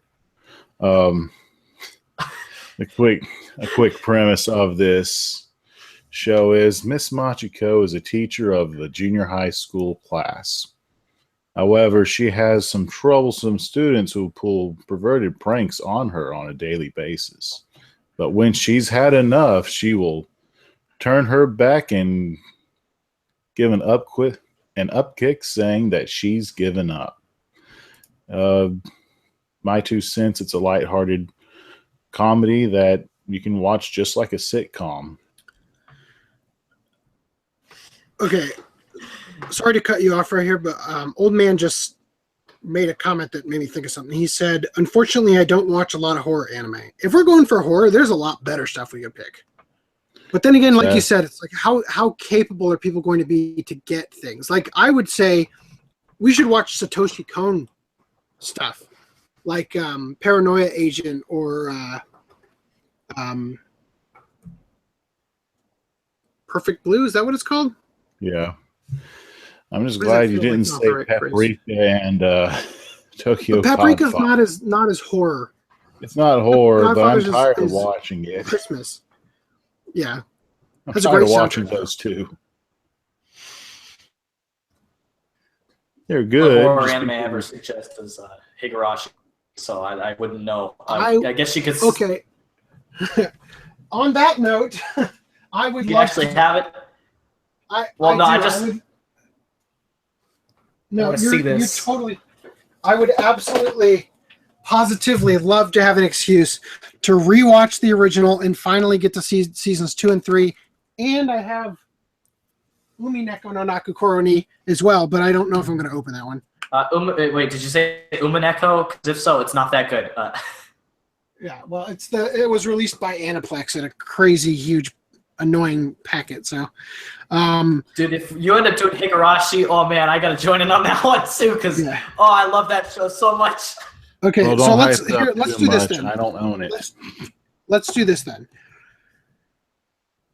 Let's break away from the fact that we're trying so hard to make this a Halloween episode, and let's just say that in the future we'll do Higurashi and we'll do some of these other things, but we'll let them be a little bit further down the line because the way the podcast is supposed to work is that Augie and I are supposed to trade who picks the show, and I feel like I'm stealing way. I'm like 3 times in a row, kind of like stepping on his toes. So I want to let him have some picks for like I want to sort of let things balance out. Now, with that said, I do have more time, at least for I'd say the next 4.5 weeks while my wife is recovering from the C-section, because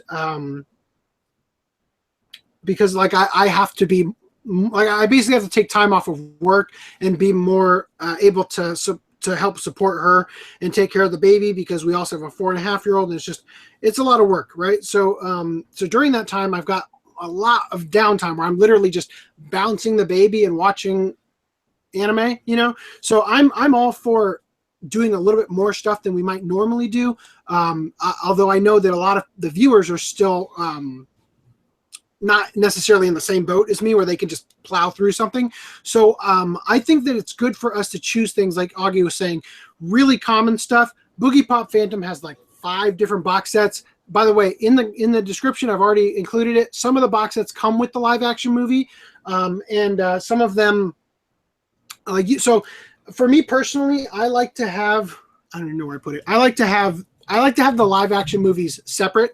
I like to be able to kind of just have them separate from the anime box set. So for me personally, I recommend getting the DVD, and I think it's the 2012 box set, which is listed in the description. But there's also, I've also included which one's your best value if you wanted to get them together. Overwhelmed with how much comments are coming in. But yeah, I think that we should probably, since we've already set it up with the Twitter poll and everything, we should probably bite the bullet on doing Boogiepop Phantom. And if you guys watching right now, because you're the people who are here, you know, week to week, who are actually going to be engaging in the conversation, if you would also like to do Requiem from the Darkness, which by the way just recently got re-released in recent years by Discotheque, so it's very available, it's not going to be hard to get, then I would be fine with doing both. And then we can, from there, we can figure out what else we want to do, because like I said, the next podcast after this next one, so it's the 19th and then the 2nd of November, that next one is just after Halloween. So Augie, if you want to lock down some for that one, including Devilman and stuff like that, that's totally okay with me. How does that sound? Well, after Halloween, that's the best time to go trick-or-treating because all the candy's half off. Very true. So a rephrase of what in the world you just explained. We're watching Boogiepop Phantom. Yes. Then you mentioned other stuff. Okay, I said we are going to watch Boogiepop Phantom. I personally am going to watch this as well. Don't feel like you guys have to. It's only in Japanese. It's long. It's really boring. Hard to follow. I'm going to watch both. We'll talk about both, but so far what I've seen of this, I don't feel like there's a lot to talk about. If the chat is also interested in talking about Requiem from the Darkness next week, we can talk about this as well. Okay? Now, or not next week, next podcast on the 19th. Then, after Halloween, which is October 31st, 2 days after that is the next podcast on November 2nd. Augie, if you would like to pitch shows next week for us to do, including Devilman and possibly other shows, that's fine with me. That's what I'm saying. Does that make sense, everybody? Okay, to kind of pull the curtain to show more of the people what's going on in my life, I do not have time to watch both of those for one podcast. Okay, that's fine. If we just want to do Boogiepop, that's fine. Boogiepop and something short, I'm cool with. Boogiepop. Okay, so do you want to do Boogiepop and Devilman? That'll work with me, and I think there's flair. Let's do Boogiepop and Devilman. But in the future, around now that I look at it, because there's like a tear in mine up there. Also, I bought it at Anime Expo in 07 from and there's like this really obnoxious sticker on it that I can't get off. So I've been meaning to pick up a replacement copy for a while anyway. For Thanksgiving, I know I'm doing this live. Would y'all like for us to watch Blackjack the movie, since he carves into people, or would you want us to watch some sort of turkey, aka something not that good? Yeah. Well, Thanksgiving, we'll have another podcast before Thanksgiving, so I wouldn't be too worried about that. A recent turkey, I was thinking either one of the Skinnies or Charge Man Ken. I'd like to see Charge Man Ken. The problem is that, let me get the date up real quick. So the 2nd, and then I think the next podcast after that is the 16th. I'm leaving for California because I have a wedding to go to after Thanksgiving, and I'm trying to make sure that the maximum number of podcasts are performed here and not have to do them in California. I'm going to have less time after the 16th. So if you want to do Charge Man Ken for the podcast on the 16th, that's fine with me, or even the one on the 2nd if you want to. But well, I was asking the audience more. Well, I'm just letting you know nice. what my schedule's looking like. Okay. Yeah. Okay, so people are saying Requiem from the Darkness is good. How long is it? It's only like 12 episodes, right? It's either 12 or 24. How does this always happen to me? I always lose it. Here it is. It's only 4 volumes. I'm pretty sure it's only 12 episodes. So episodes 1 through 4.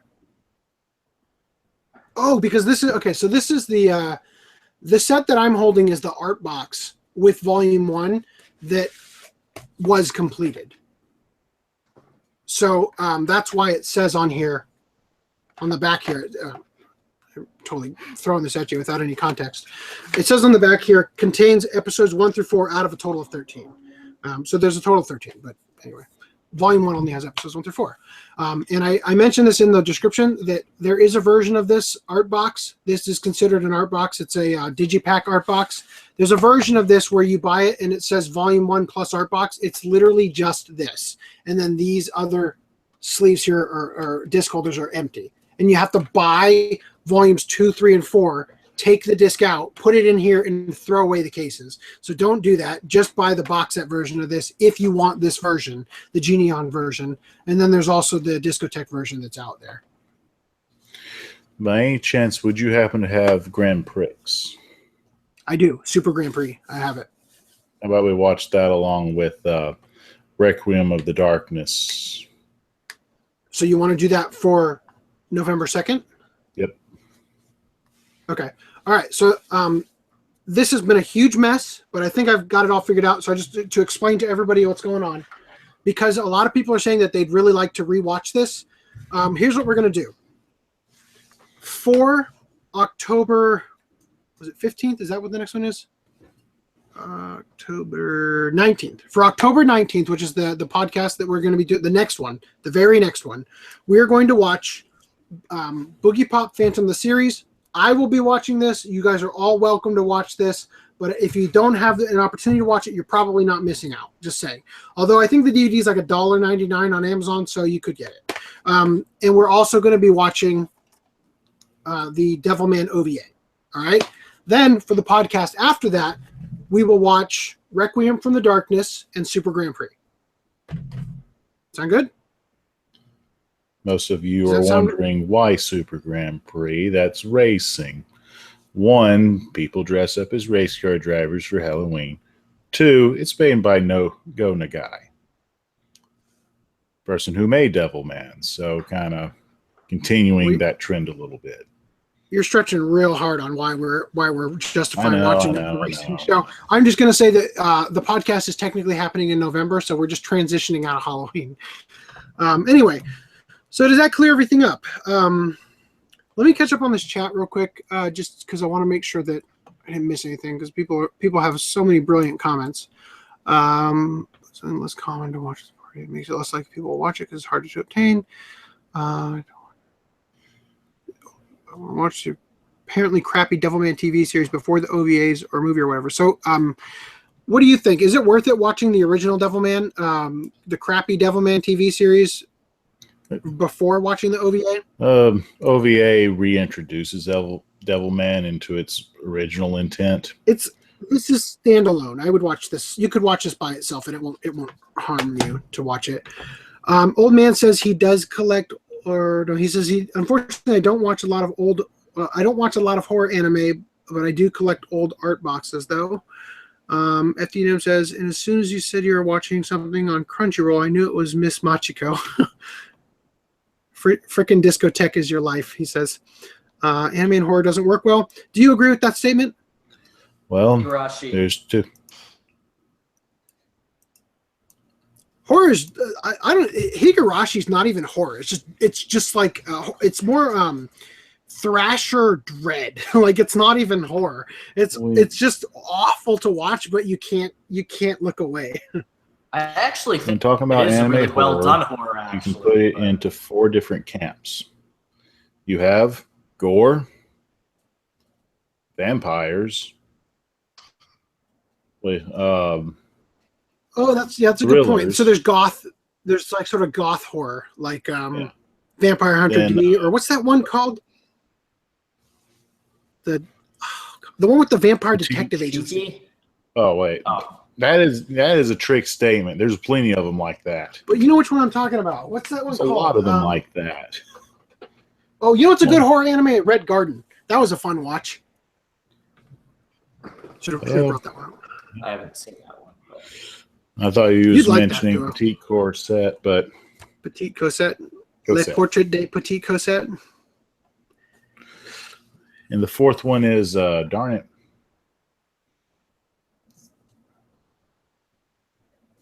The what? There's a 4th one. It deals with what do you call it? It's not psychology.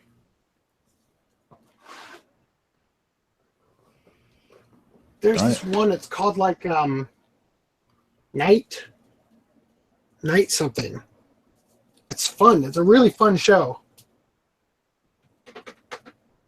Oh, is it right here? There it is. Darn it, what do you call it? Nightwalker. Oh, Nightwalker, I got that too. Yeah, that's a fun show. All right, what do you call that? It's not. I want to say Psycho, but that's not it. You mean like a psychological thriller? There you go. That's it. Okay, so that's the 4th brand of horror. In my opinion, you would put like Paranoia Agent in that category, or to me, Paranoia Agent is more of a mystery. Okay, true.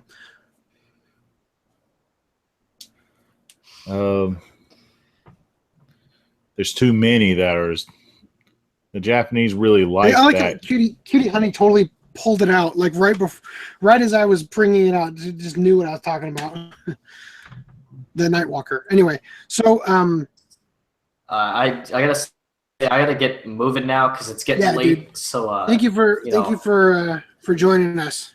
Thank you for joining us. And have a great night, and I hope you survive midterms. Yeah, I'll keep you posted on what we're planning for the future. Okay, well, thanks. Talk to you guys later. Yeah, thanks for joining us. All right. I like Shiki as well. I've been meaning to pick that up. Gosh, okay, so we need to recalibrate here. Let's do what we could do is we could just do horror for a while, but I think people will get tired of that. And technically we've been doing horror for a little bit. Well, what we need to do is we need to have maybe for the next podcast we need to have a poll that includes a lot more, and then we can independently rewatch some stuff or whatever. Whereas we don't need to bring it into the actual discussion, you know what I mean? Because there's so many good opportunities to watch stuff that it's getting like this. We've been going on this topic for way too long. What news would you like to bring up? Well, since Duo just left, let's. Where's my other mouse? There's my other mouse. Hold on one second. Why do mice have very bad brakes? It's because they squeak a lot. All right, so it's all on me. So for Kaiba, I like the art aspect of it, but one of the plot threads of this show that kind of get me is the main character isn't really challenged. It's like Superman just being Superman the whole time and not being challenged like one episode of Superman the Animated where Clark Kent supposedly dies, and Superman has to figure out how to revive him or go around. Oh my God, I got that mixed up. Superman supposedly died and Clark Kent was there. So they had a whole episode dealing with that. So what have you been up to? I have no idea what you were talking about. I am trying to come up with a conversation. Yeah, you're trying to fill the void. My wife just sent me a cryptic text message. My wife's like falling asleep, but she's got my mother-in-law carrying my daughter around. So I might hold her for a minute during the podcast. We'll see. Let me. Why can't I? Are you serious? Oh, I have to click on it. That's why. Okay. So in news. Okay, there we go. The trailer for Netflix's live-action Blazing Transfer Student Show highlights cast. So, real quick, these tabs up here are not all we're going to go over. Those are from the last podcast. I just haven't deleted them. So enough here. Okay. So, Augie, why don't you go ahead? I'm not going to be able to do the show justice. I've been looking forward to this.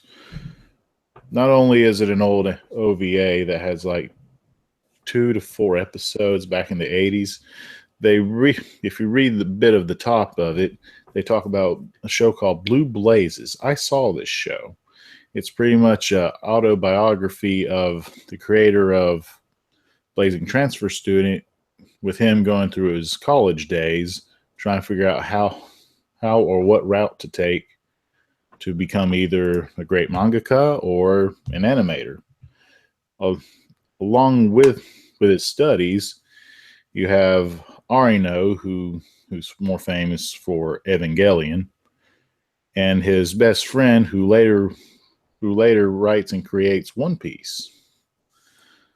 So seeing this on Netflix, I'm kind of hoping Blue Blazes will get picked up as well. That would be nice. And do you also, see what I've highlighted here? Director of the live-action Detroit Metal City is directing the series. Ooh, this makes it even more juicy, and yeah, you got that weird synergy thing going on. Not that anybody cares about this, but it says all 7 members of the Johnny's West singing group are going to star in the series. So that's kind of an interesting concept. They take like this boy band from Japan and put all of the characters, all the singers or whatever, the members into as the characters from Australia. That's kind of an interesting concept. The thing I found most interesting about this, real quick, I just want to say is that Netflix is attached to this. They're doing a live action adaptation, and they're doing it with a full Japanese cast, or what appears at least to be a full Japanese cast. What I'm getting at is that they did a live action adaptation of Death Note, and they adapted it to a Western audience, whereas they're not doing that here, is what I'm saying.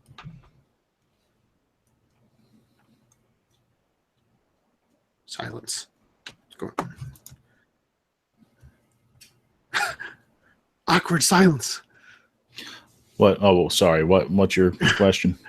It got awkward silence. Let me catch up on this chat real quick. Yeah, what's throwing me off is the Digimon Frontier comment. Yes, I know. That's what I'm trying to get to. Okay, so he says, I don't want my Digimon on a train. Hold on. Yeah, that was kind of weird. Is that season 4? Yeah. Okay. He says he wants.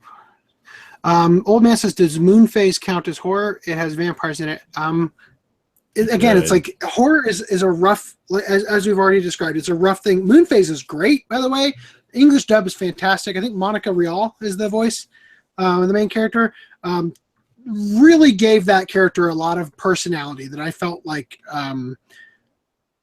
I thought it was a great choice casting wise. You can technically say horror. Hold on. So behind the scenes, FDD&M has been trying to get me to watch Digimon Frontier because I keep starting it and stopping it because it's just bored. Shane says he'll rewatch both, referring to Boogiepop and Requiem from the Darkness. Old man says I've had Boogiepop for years and never got around to watching it, to which I replied, same here. And FDD&M says he can't budget in buying new shows, so only ones he has he can participate in unless they're on Crunchyroll / Funimation. Cutie Honey 30 says Requiem from the Darkness is good. Old man says I have the one DVD Requiem art box and it came with a pencil board. It's like does anybody even use those? Like, seriously, why do they give those to us over here? Is it just because they gave them over in Japan? They're just so lame. Nobody uses those things. It's probably a quick give out. It's just an easy thing to make, To but give like something extra. it's like with of all things to give, Tenge, it's like a pencil cup, you know? Like, what the hell was that? Or no, I think it's a puzzle. It's like a puzzle in a round, like Pringles type can. Why? That doesn't even make sense for a show standpoint. Right. You think they would give like boxing gloves or the medical tape for your hands? If I'm not mistaken, I think that there might be in the opening or ending song, there might be a puzzle motif in there somewhere or something. I don't know, but so they might have been going that route. I don't remember. I would love to rewatch Tenjo Tenge someday. So let's throw that on the future fire, you know. And okay, so FD, I think this is going back to Devilman. He says, I want to watch the TV so that I can watch the better version last. And FDDM also agrees with what Dua said regarding Higurashi doing horror right, but horror anime as a whole is generally very weak for giving fright / creepiness. Context, shows that are not that scary can really give that creep. I saw Perfect Blue when it wasn't even Perfect Blue. I think I watched Lane, and it had a trailer for Perfect Blue that played before the movie, and I was like, I'd been up for like 60 hours or something. It's a crazy long time. And it gave me the worst like nightmares because of the song that plays in the, it was a really, I like woke up in a panic that night. It was really weird. Almost done catching up. Hold on. So he says, I already lost where I was. Oh, here. Red Garden is horror. Yeah, I get the joke. Red Garden is a fun show. It's not scary. Like we just have to, when it comes to horror anime, as we said, you got to have, it's kind of a broad spectrum, and it's not necessarily scary. It's more like dreadful, or you're just watching characters in terrible situations. Shiki is best horror anime. Nightwalker. What was that musical that got like a big resurgence like 2 years ago? Go ahead. Something to do with France. Say that again. Start over. What was that musical that got like a huge resurgence 2 years ago? Les Miserables. I think that had like a shoujo anime back in 2012. Oh, really? Yeah. You'd think someone would stream that, but yeah, that would be really funny. They should have. It's kind of a missed opportunity. All right, so regarding Higurashi Kai, yeah, sure, we can put it off. Like I said, we're gonna kind of like break away from the idea of needing to be stuck with the Halloween aspect of things. So we'll put off Higurashi for a while. And I don't know. It'll be a couple. Yeah, so we're gonna put it off for a while. And what about Digimon Frontiers? Like, if I have time, I'll get to it. All right. Obviously I've got to get through this other stuff first, but this should be pretty quick. So, yeah, I'll put it. I'll bring it to the top of the queue for you, and then I'll go on to what's season 5 called? Data Squad. Data Squad. Okay, yeah. So that's all right. Yeah. So I'll move it to the top of the queue. Anyway. I'm on like the last 3 comments here. He said, I second that comment about Moonphase being great. I wanted more though. Yeah. The wash pans falling at random were amazing. Yes, they were. Moonphase was a poor joke, according to Old Man. He says, I did love that show, although I have it in artbox and thin pack. It's funny that you say that. Because I also have it in artbox and this isn't a thin pack. I got the thin pack. This is the one I've been wanting to own. I purposely waited. Why do you want to own that? That's the Viridian collection. Yeah, I purposely wanted to own this copy of it of all. I just like the aesthetic. I like the cover and how it looks. I like the art box. I could do without this one. I bought this one new from Funimation, and they shipped it to me damaged. I should have replaced it. But I love this show. It's a great show. Anyway, so the last comment. Dang it. No, you guys keep commenting. Yeah, horror can work in anime. but it just doesn't translate in anime a lot of time that he's seen it. The same way you said anime can't get live action because some elements don't translate to live action. I think it works reverse for anime and horror. I disagree. I think that there are definitely a lot of really great horror anime out there that really treat things dreadfully. It's just that it's difficult to bond with a cartoon character. Like I'm not bonded with any of the characters in Higurashi. You know, like it's you know, when it comes to horror, you have to empathize with people. You know, you have to be able to put yourself in those shoes. And the thing about anime is that they take things so far that it separates that connect. My 2 cents with Nutcracker horror. Fantasy is a horror. Apparently, the comment says that. I'm a little baffled by it. I can see, reading the back, I can see how you're saying that, but let's get on through the 2 other articles we're going to talk about, and then we can return to the horror discussion. Okay. How about that? All right. So, Outbreak In fact, I'm gonna Company. let you- All right, Outbreak Company is finally releasing the novel series over here. I am happy for this. 1, I like the show. 2, I'm glad to hear that there's more coming out so I can further enjoy this, since the show didn't really end, but end at a point for it can come back and continue. Mm-hmm. I know absolutely nothing about this. I feel like I've heard Outbreak Company. I feel like I've heard the title of that before, but I know absolutely nothing about this. Well, Next I know you heard it article here. before. It was one of my You've talked grabs. about it. Yeah. Pat Labor / Birdie's Masaki Yuki ends Disu X Komi manga. So, news. You have anything to say? Creator of Pat Labor and Birdie the Mighty has ended a manga that I'd never heard of. Disu. I like this guy. He's done, like he said, Birdie the Mighty, and a bit of Pat Labor, and also the recent Adam the Beginning. I like this news because he's finally finishing manga he's starting. Like with Birdie the Mighty, Decode, he went through like this hell of trying to get that manga finished, and had to go to 3 to 4 different companies to get it published. So hearing him finish another series, maybe it means a Birdie the Mighty sisterhood, possibly. Maybe. That or some more awesomely sweet Adam the Beginning. All the nose pinching aside. All right, back to you. I cannot believe how bad my mouse is. Okay, so that's the last article. That's the last main article we wanted to bring up. Before we jump back into discussions about horror, do you want to talk about AWA anymore? Now that we've got Duo back to sleep and all that? I didn't mention the worst thing about AWA. Now, I do not know much about this guy, but a panel I went to, I go to his every now and then because it's A, the panel is something different, B, there's nothing to do. But oh my God, the sterile Zerat guy cannot deliver a panel. The panel I went to was Over the Top Deaths. Okay, 1, I'm there to see something not real. 2, it's over the top. It's not going to be real.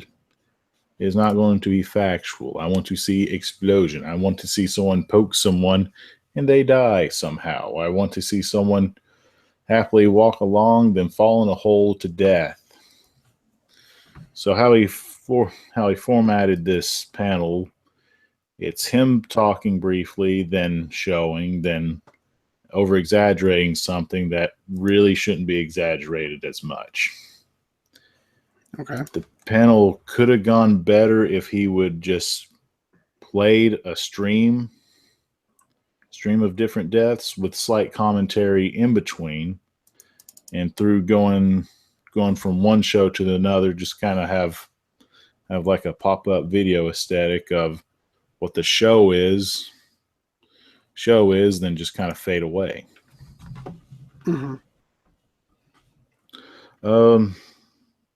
Best way to describe horror in anime, back to that topic, I'm used to well, 80s, but hold on, real quick. I want to address two things. This mouse, man, is just killing me. I want to address two quick things about horror. So, somebody brought up a great point. Old man said, let me read this one. That's what I mean. It's hard to find. Right. Yeah. So old man said, I think the roots of anime horror is based in Japanese culture. It's not all about blood and gore. Yeah, a lot of Japanese horror is based on like ghost stories and stuff. And to be fair, we're talking about anime not being horrific or scary, but a lot of Japanese stories have gone on to become really terrifying horror movies, so to speak, in America, like adaptations, including The Ring, The Eye, The Grudge, movies like that. And I think actually The Eye is not Japanese. I think that might be that's a really horrifying movie, by the way. But the original one, I think it might be Korean and not Japanese. But that's a good point. And I just want to bring up, I looked up real quick on Anime Planet. I looked up the tag for horror, and my God, the number of things that they put in here as horror. It's because it's such a weird. When it comes to the realm of anime, such a bizarre.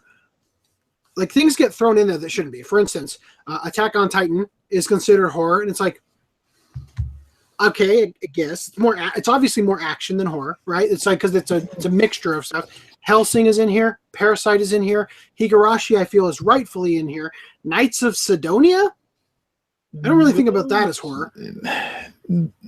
The first three you mentioned, because of how they demonstrate the monster being a threat, that would be considered a horror. Technically, Godzilla is considered horror. Yeah, that's funny. I was just about to say that. You kind of stole a little bit of what I was about to say. I am a fan of like 80s horror with the gore and guts. Gives you like this unnatural thrill. Friday the 13th. You mean like 80? When you say 80s horror, do you mean like slasher films? Or like films, like that kind of horror, like Friday the 13th, Nightmare on Elm Street, those kind of things? Yes, I saw it. Chucky. Chucky is a comedy. Yeah, it is. I was gonna say. I think the seventh one went. I think the seventh Chucky this year had like a straight to video release. Yeah, there's one. Every time I go to the grocery store, at the front of the cashier, they're selling one of the, because it's like October, so they're selling the straight to DVD one. For anime, though, if you look back in the 1920s to, we're not going to say 50s, but 20s to 40s horror, that's where it's more suited as it builds the Hammer horror, like Hammer is 60. Okay, so which one are you referring to then? What you first mentioned, Friday the 13th, Aliens. No, you said okay, that was 80s. Then you talked about 30s and 40s a second ago, and I asked if that was the Hammer. They build. Hammer does pay homage to it. Right. The what are those called? They call them the something monster, Universal Monsters. Because Universal Studios Monsters is 20s to 30s. Technically, the last Universal monster would be Jaws. Mummy, Frankenstein, Dracula, Hunchback. Right. Technically, the Invisible Man.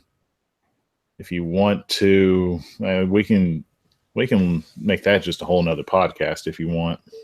I'm actually not. I've never sat down and watched Friday the 13th or Nightmare on Elm Street. I know all of this stuff only through pop culture.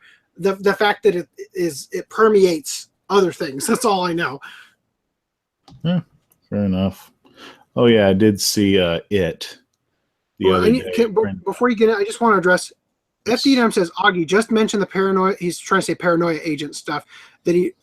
I know you brought it up before. All you said was that you couldn't drop $400, at the drop of a hat. I mentioned earlier that when I bought it, it was just 20. It was just 20. Okay, yeah, it was 20. And it wasn't new. Let's see. So, and then Shane says Samurai Horror Tales is a great one based on Japanese folklore. I love Ayakashi Samurai Horror Tales, and I have it. Part 3, The Goblin Cat, is was spun off into Mononoke, so that's pretty cool. But back to the 30s, 40s. Yeah.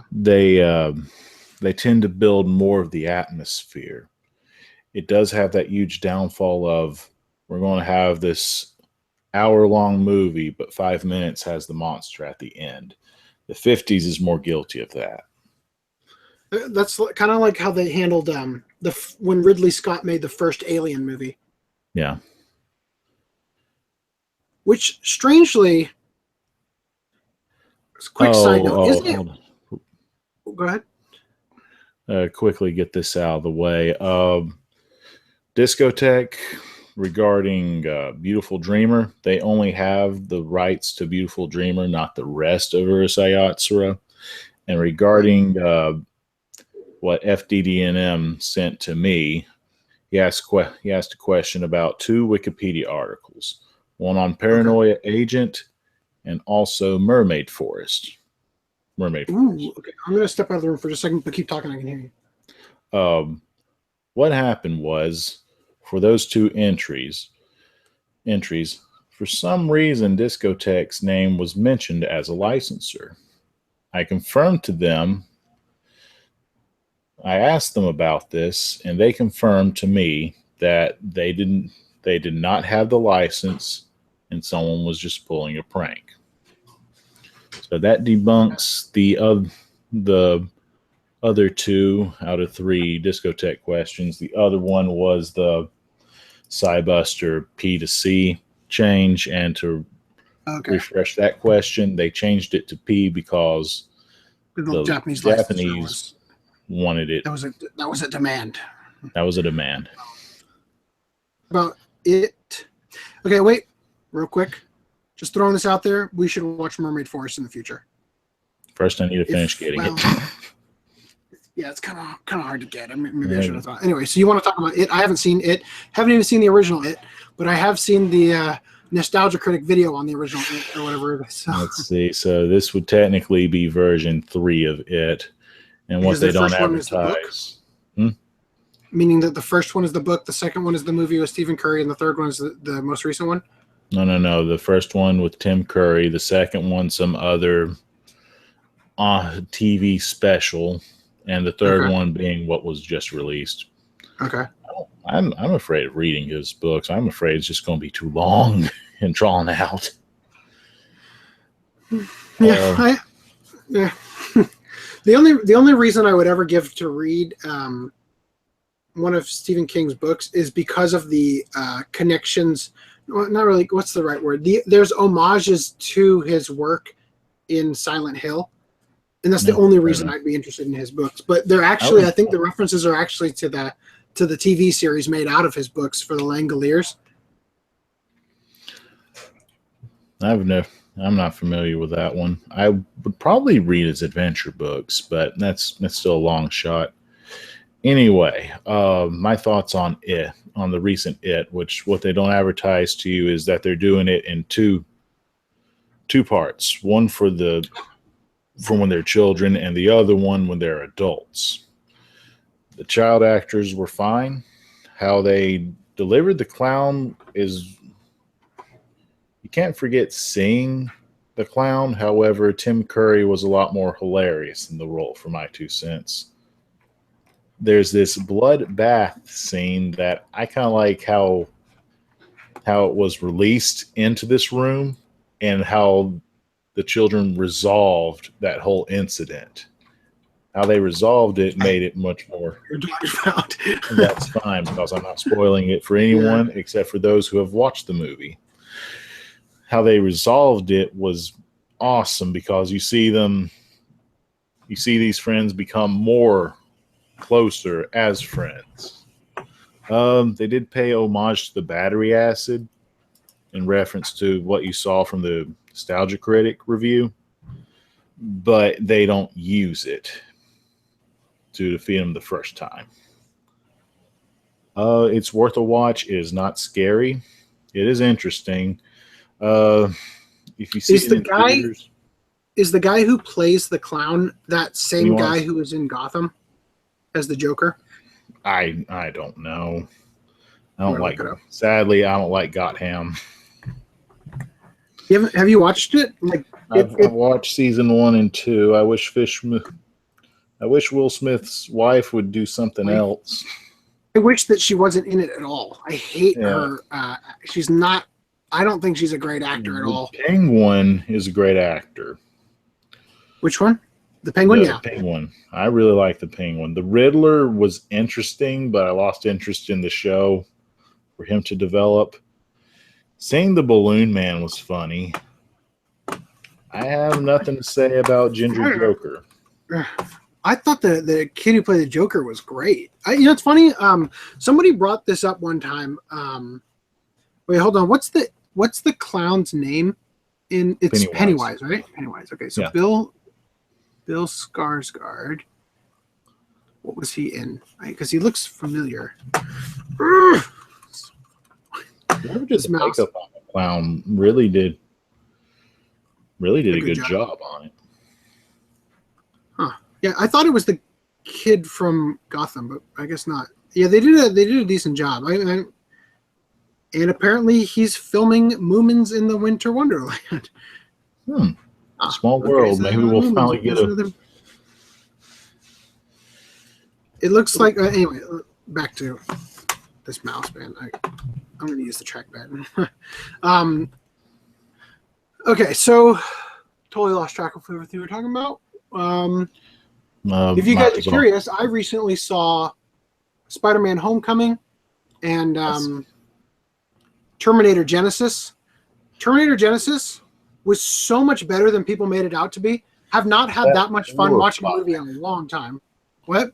Was that Terminator 4 or Terminator 5? Okay, so Terminator, Terminator 2, Terminator 3, Terminator Salvation, Terminator Genesis. That should be the 5th one. And then there's also Sarah Connor Chronicles.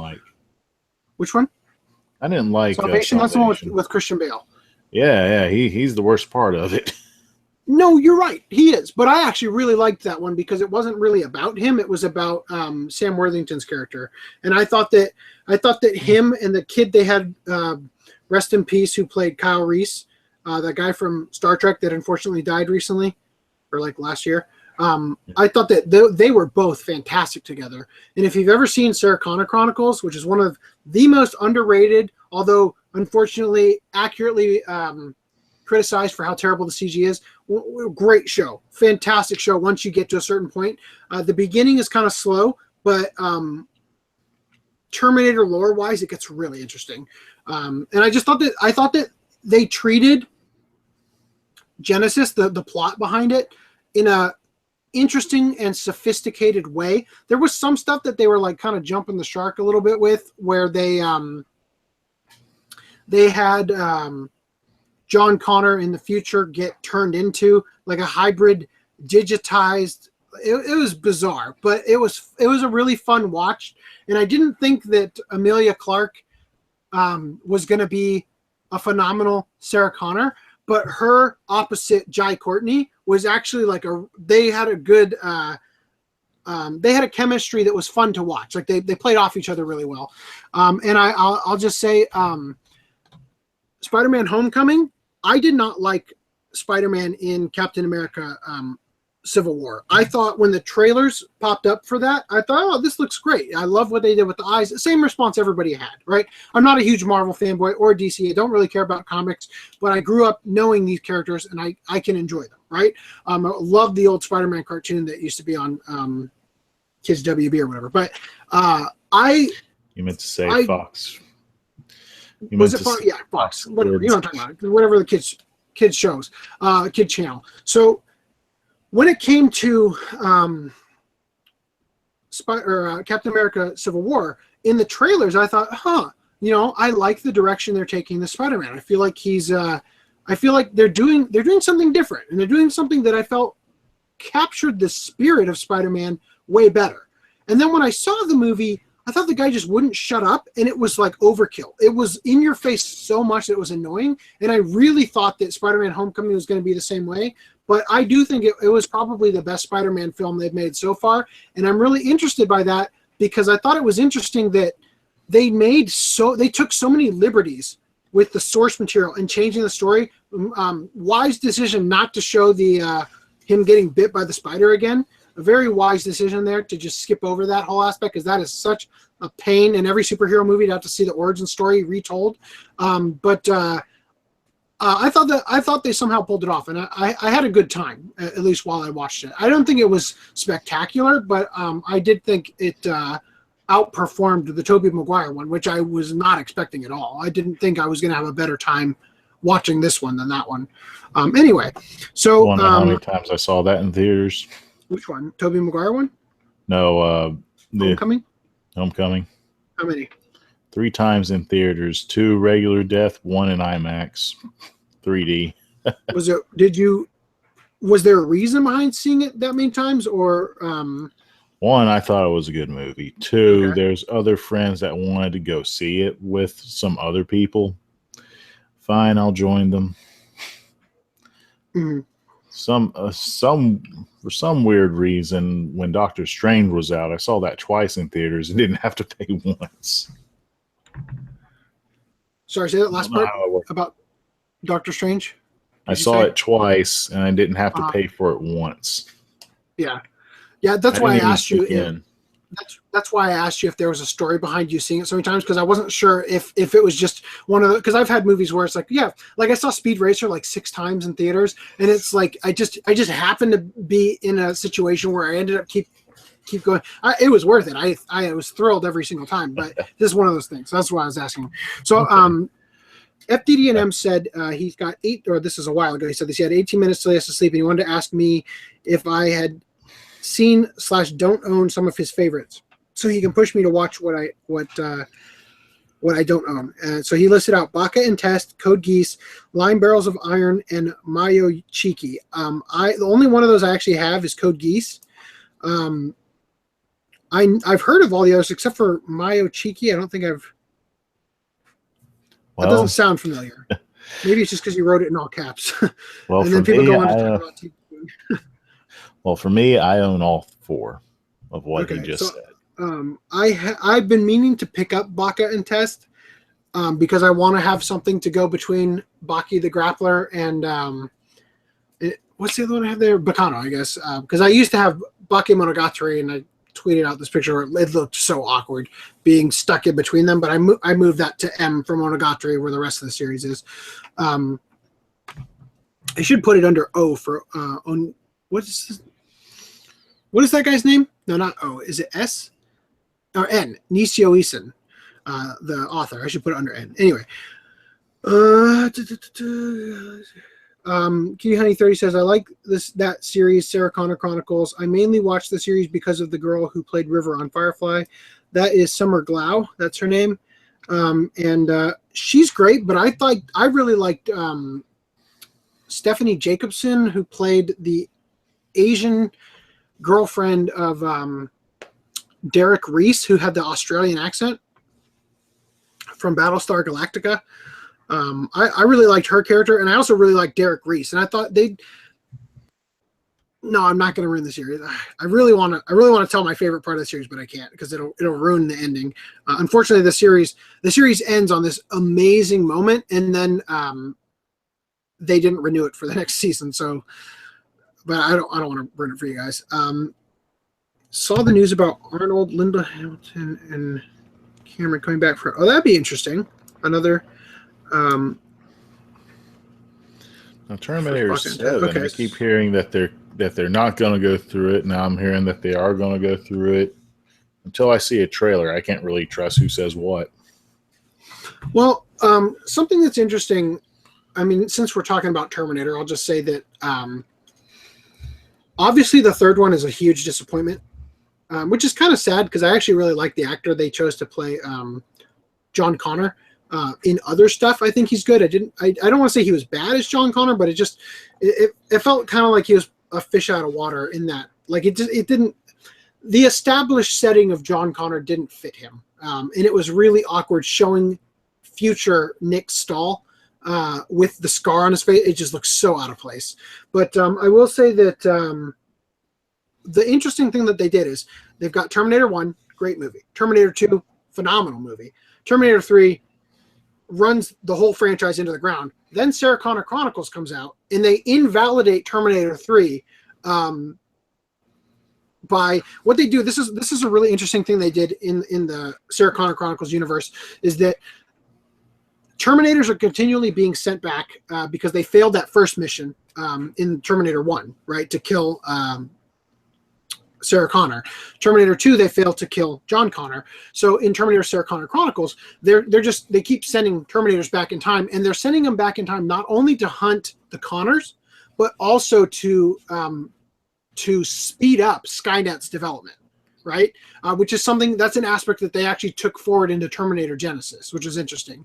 But what they did in Sarah Connor Chronicles is that the machines being sent back are looking for John Connor and Sarah Connor the way that they look at a certain time in history.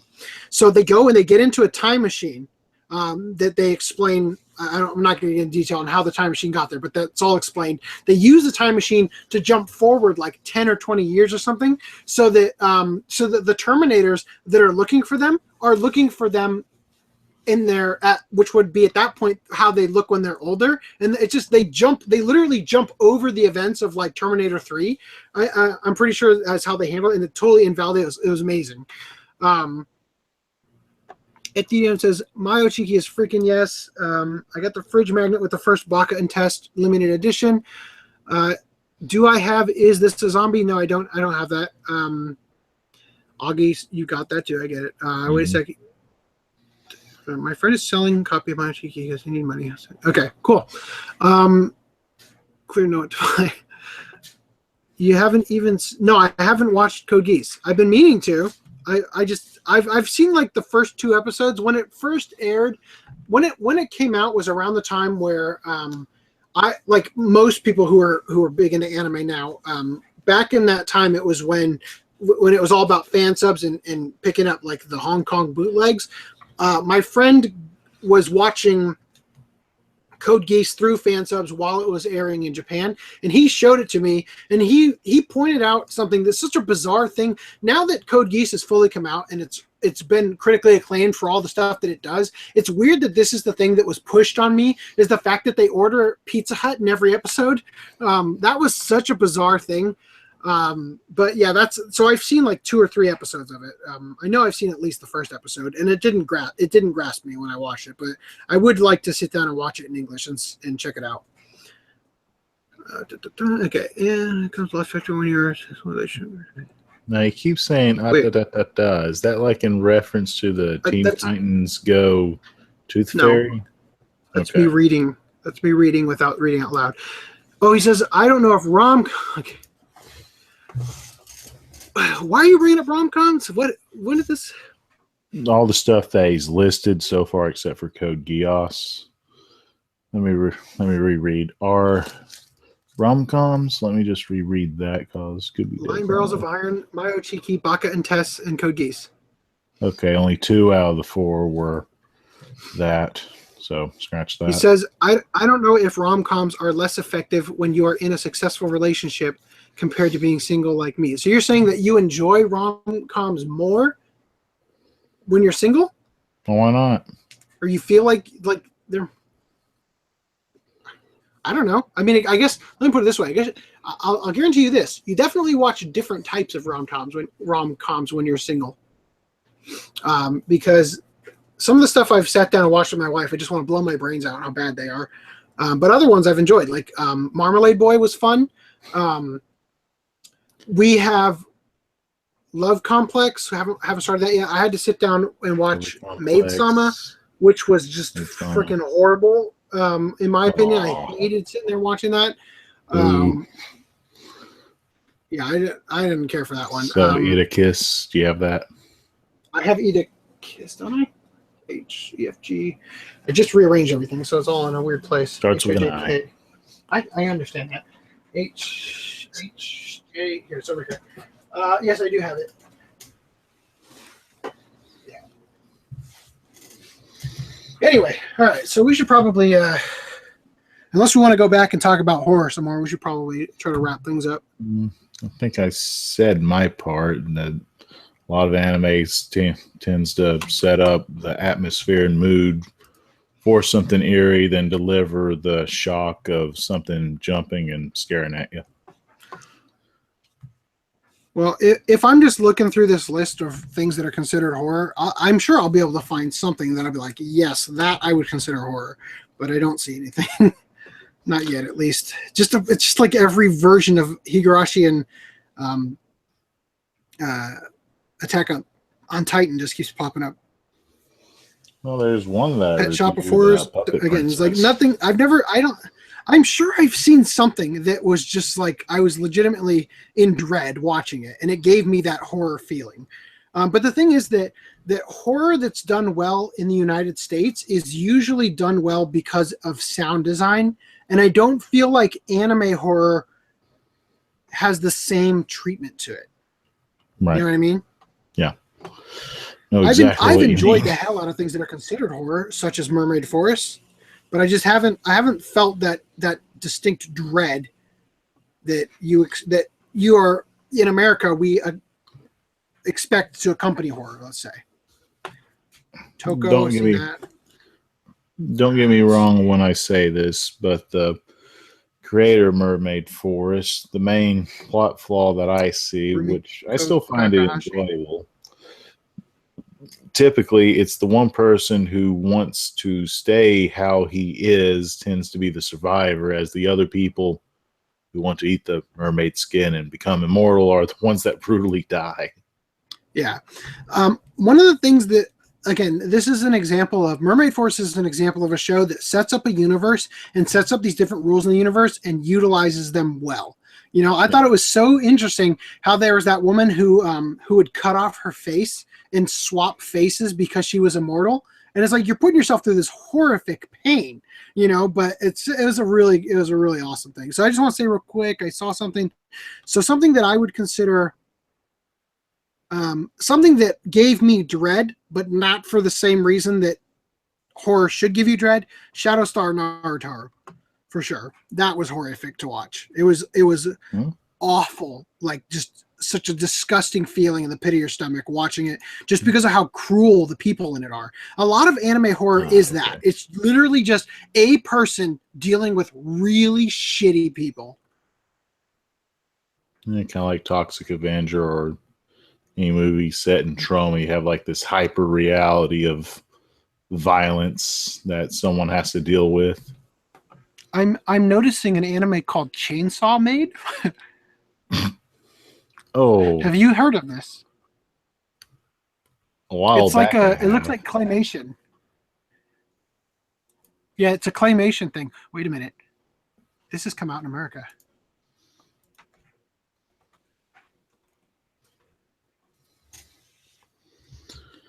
Picture that they have on Anime Planet. Oh my god, it has come out. I'm getting this right now. Where's the region though? Is this region 1? I don't know. I can't tell. The cover is one of those things where it's written in English and in Japanese. I've got to see this. I have seen this. You've seen it for sale in America? Well, for some random reason I seen this, like, I don't know why, but on television at one point. Every now and then someone will post this like on Facebook. I'm going to look for it on eBay because I don't want to spend a price on Amazon. I guarantee they've got one in stock and somebody else is buying it on Amazon right now.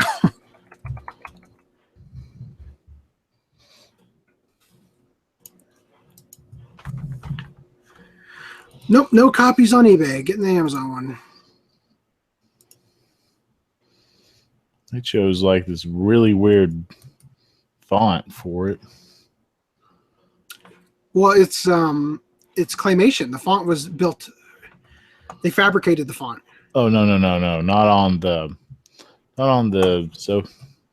the DVD? I'm talking about like the listing for it. For some reason they like chose this. Oh yeah. Yeah, like it's like all capital. Enforced, not that it's capitalized, but it's like an enforced spacing, and it gives like this weird illusion on made that the A and I are like out of place, even though there's looking at it straight across, it's the same. Yeah, Malice at Doll is considered horror. Yeah, and I'm not seeing anything that I. Maybe I should switch it. I'll filter it by things I've watched. That'll help this. That way I will know. Gotta be kidding me! Come on. Okay, so my list watched, watching, want to watch. Dropped. Ugh. Okay, apply filters. Let's see what. Okay, so Attack on Titan, Higurashi, Mononoke, Perfect Blue, Knights of Sidonia, Hellgirl. I don't feel like Hellgirl was horror. I mean, it dealt with like dark aspects, but Devil May Cry. You really that's about as horror as like the Guyver. That's more action. Guyver is horror. Not the one I'm talking about. well, it was a bad choice. Censored, but I was thinking about the Funimation one. Yeah, that one's censored. So apparently, Interlude is a horror anime. Oh. Soul Takers horror, really? Oh. Yeah, it's a Devilman variant. Have you ever seen Judge? Yes, I still have this listed as want to watch. I've seen this. This is great. I need to fix that. Anyway, it's so I think we should pilot episode though. It's such a fun show. Okay, let me just Oh. Yeah, you're right. Okay, not so easy to find dreadful horror series behind Higurashi. Higurashi. See, I'll just say this: the best version of, if you want to consider Higurashi to be Japan's horror, in that American horror gives you a sense of dread, but it's a different kind of sense of dread than Japanese horror gives you. If we want to use Higurashi as that pinnacle of Japanese horror in that sense of dread, I think that the best series outside of Higurashi to give you that is Ichi the Killer. But the problem is that it's the live action Ichi the Killer that gives you that dread, not the anime Ichi the Killer. So, yeah, and Cutie Honey 30 says Shadowstar Naruto was hard to watch. Oh my god, they just kept escalating it, and I was just like, "You got to be kidding me!" I couldn't believe it. It was horrifying. It was absolutely horrifying. Everything that was happening. I could not believe that those people were so shitty, you know. And it's scary to think, you know, there's things in Japan, like there's like in Japan, people don't really do that, like confess their love to you kind of thing that they do in anime. There's a lot of stuff in anime that Western just get in their head, like, okay, yeah, this is how things are in this other culture. And a lot of it's not true at all, right? With Shadowstar Naruto and a lot of other anime, there's just like those people that the main character has to interact with, and they're bullies. But they're not just bullies, they're like super mega ultra bullies, and they're horrifyingly bad. They like will literally cut you, you know, like they're just awful people. And they torture you and just do awful things. They kept escalating. I couldn't believe it. Such a horrifying show. Okay, so let me just catch up with the chat, and then we should probably wrap this up. I think we've been caught up with the chat. Well, no, there's just like a couple more that popped up. I'm just going to catch up right here. One I've been interested in for a long time is Blood Sea. Well, I've got FDM. He said, "Give me that waifu." Oh, I missed the previous one. He said they contain rom-com in their genres, so that's why I'm thinking that maybe you might not find them as good. I wouldn't know because you don't yearn for love. Oh, I get it. I get what you're saying. Thanks, goddamn, give me that one. Okay, I get it. Do rom-coms usually have the whole waifu thing does not make sense to me in general. I don't get it. I don't get what people are. I feel like it feels like a big inside joke that I'm not part of. You know, the whole waifu culture. I don't get it. I don't get it at all. I've never seen a character that really made me feel like this person was quote unquote waifu material. when I think of what people say this is their wife, it's literally like, this is my favorite female anime character. That's literally just the translation I get. Here's my waifu here. It's like, oh, so here's your top 5 favorite female anime characters. That's what I get from that. Is it more than that? I don't get it. So yeah, this is fantasy. Magic can happen to you. Old Man says Code Geass reminds me of Death Note. Yeah, Bulma, best waifu. You have OP protagonist who has control over life and death in different ways, both believing they're in the right, sacrificing lives in the process. That's easy. Search. When I search MAL, my anime list, the top one on the list was Pet Shop of Horrors. I reviewed that. Again, it's like it's really good. Okay, though. Like this is such a weird, triggering, frustrating thing to talk about. Pet Shop of Horrors, yes, it's a horror aspect that's kind of in that realm, but it's not. It doesn't give you that dread or that horror. Like it's bizarre. Yes, it does. It's been a long time since I've seen it. Maybe we should rewatch it. Hey, maybe we should rewatch it. I think that all I've left to say for the podcast. I'll see what you guys have to say then. Divergence Eve has bubbly fun opening. Then later on in the show, people get eaten alive. Huh. That's fun. I love Asian horror movies. A Tale of Two Sisters is good. What's your favorite Asian horror? I've been really wanting to rewatch this, but Suicide Club. I haven't seen that. My favorite, if you consider it, is definitely Ichi the Killer. I think it's one of the best movies, hands down, ever made. But I really like The Eye. I'll come back to this sometime. I know I've got something that I really liked, but one I would love to see, and thank God Criterion re-released it, is House. House? House. I think I know what you're talking about. The front cover looks like a big, giant orange fox bear thing with its mouth open. Yeah, I'm pretty sure I've seen it. Anyway, all right, well, I think we should wrap up. Do we have anything we want to say to wrap up, or should I just reiterate what we're going to be doing for next podcast? Yeah, do the reiteration. Okay, so just to reiterate, we will be watching Boogiepop Phantom.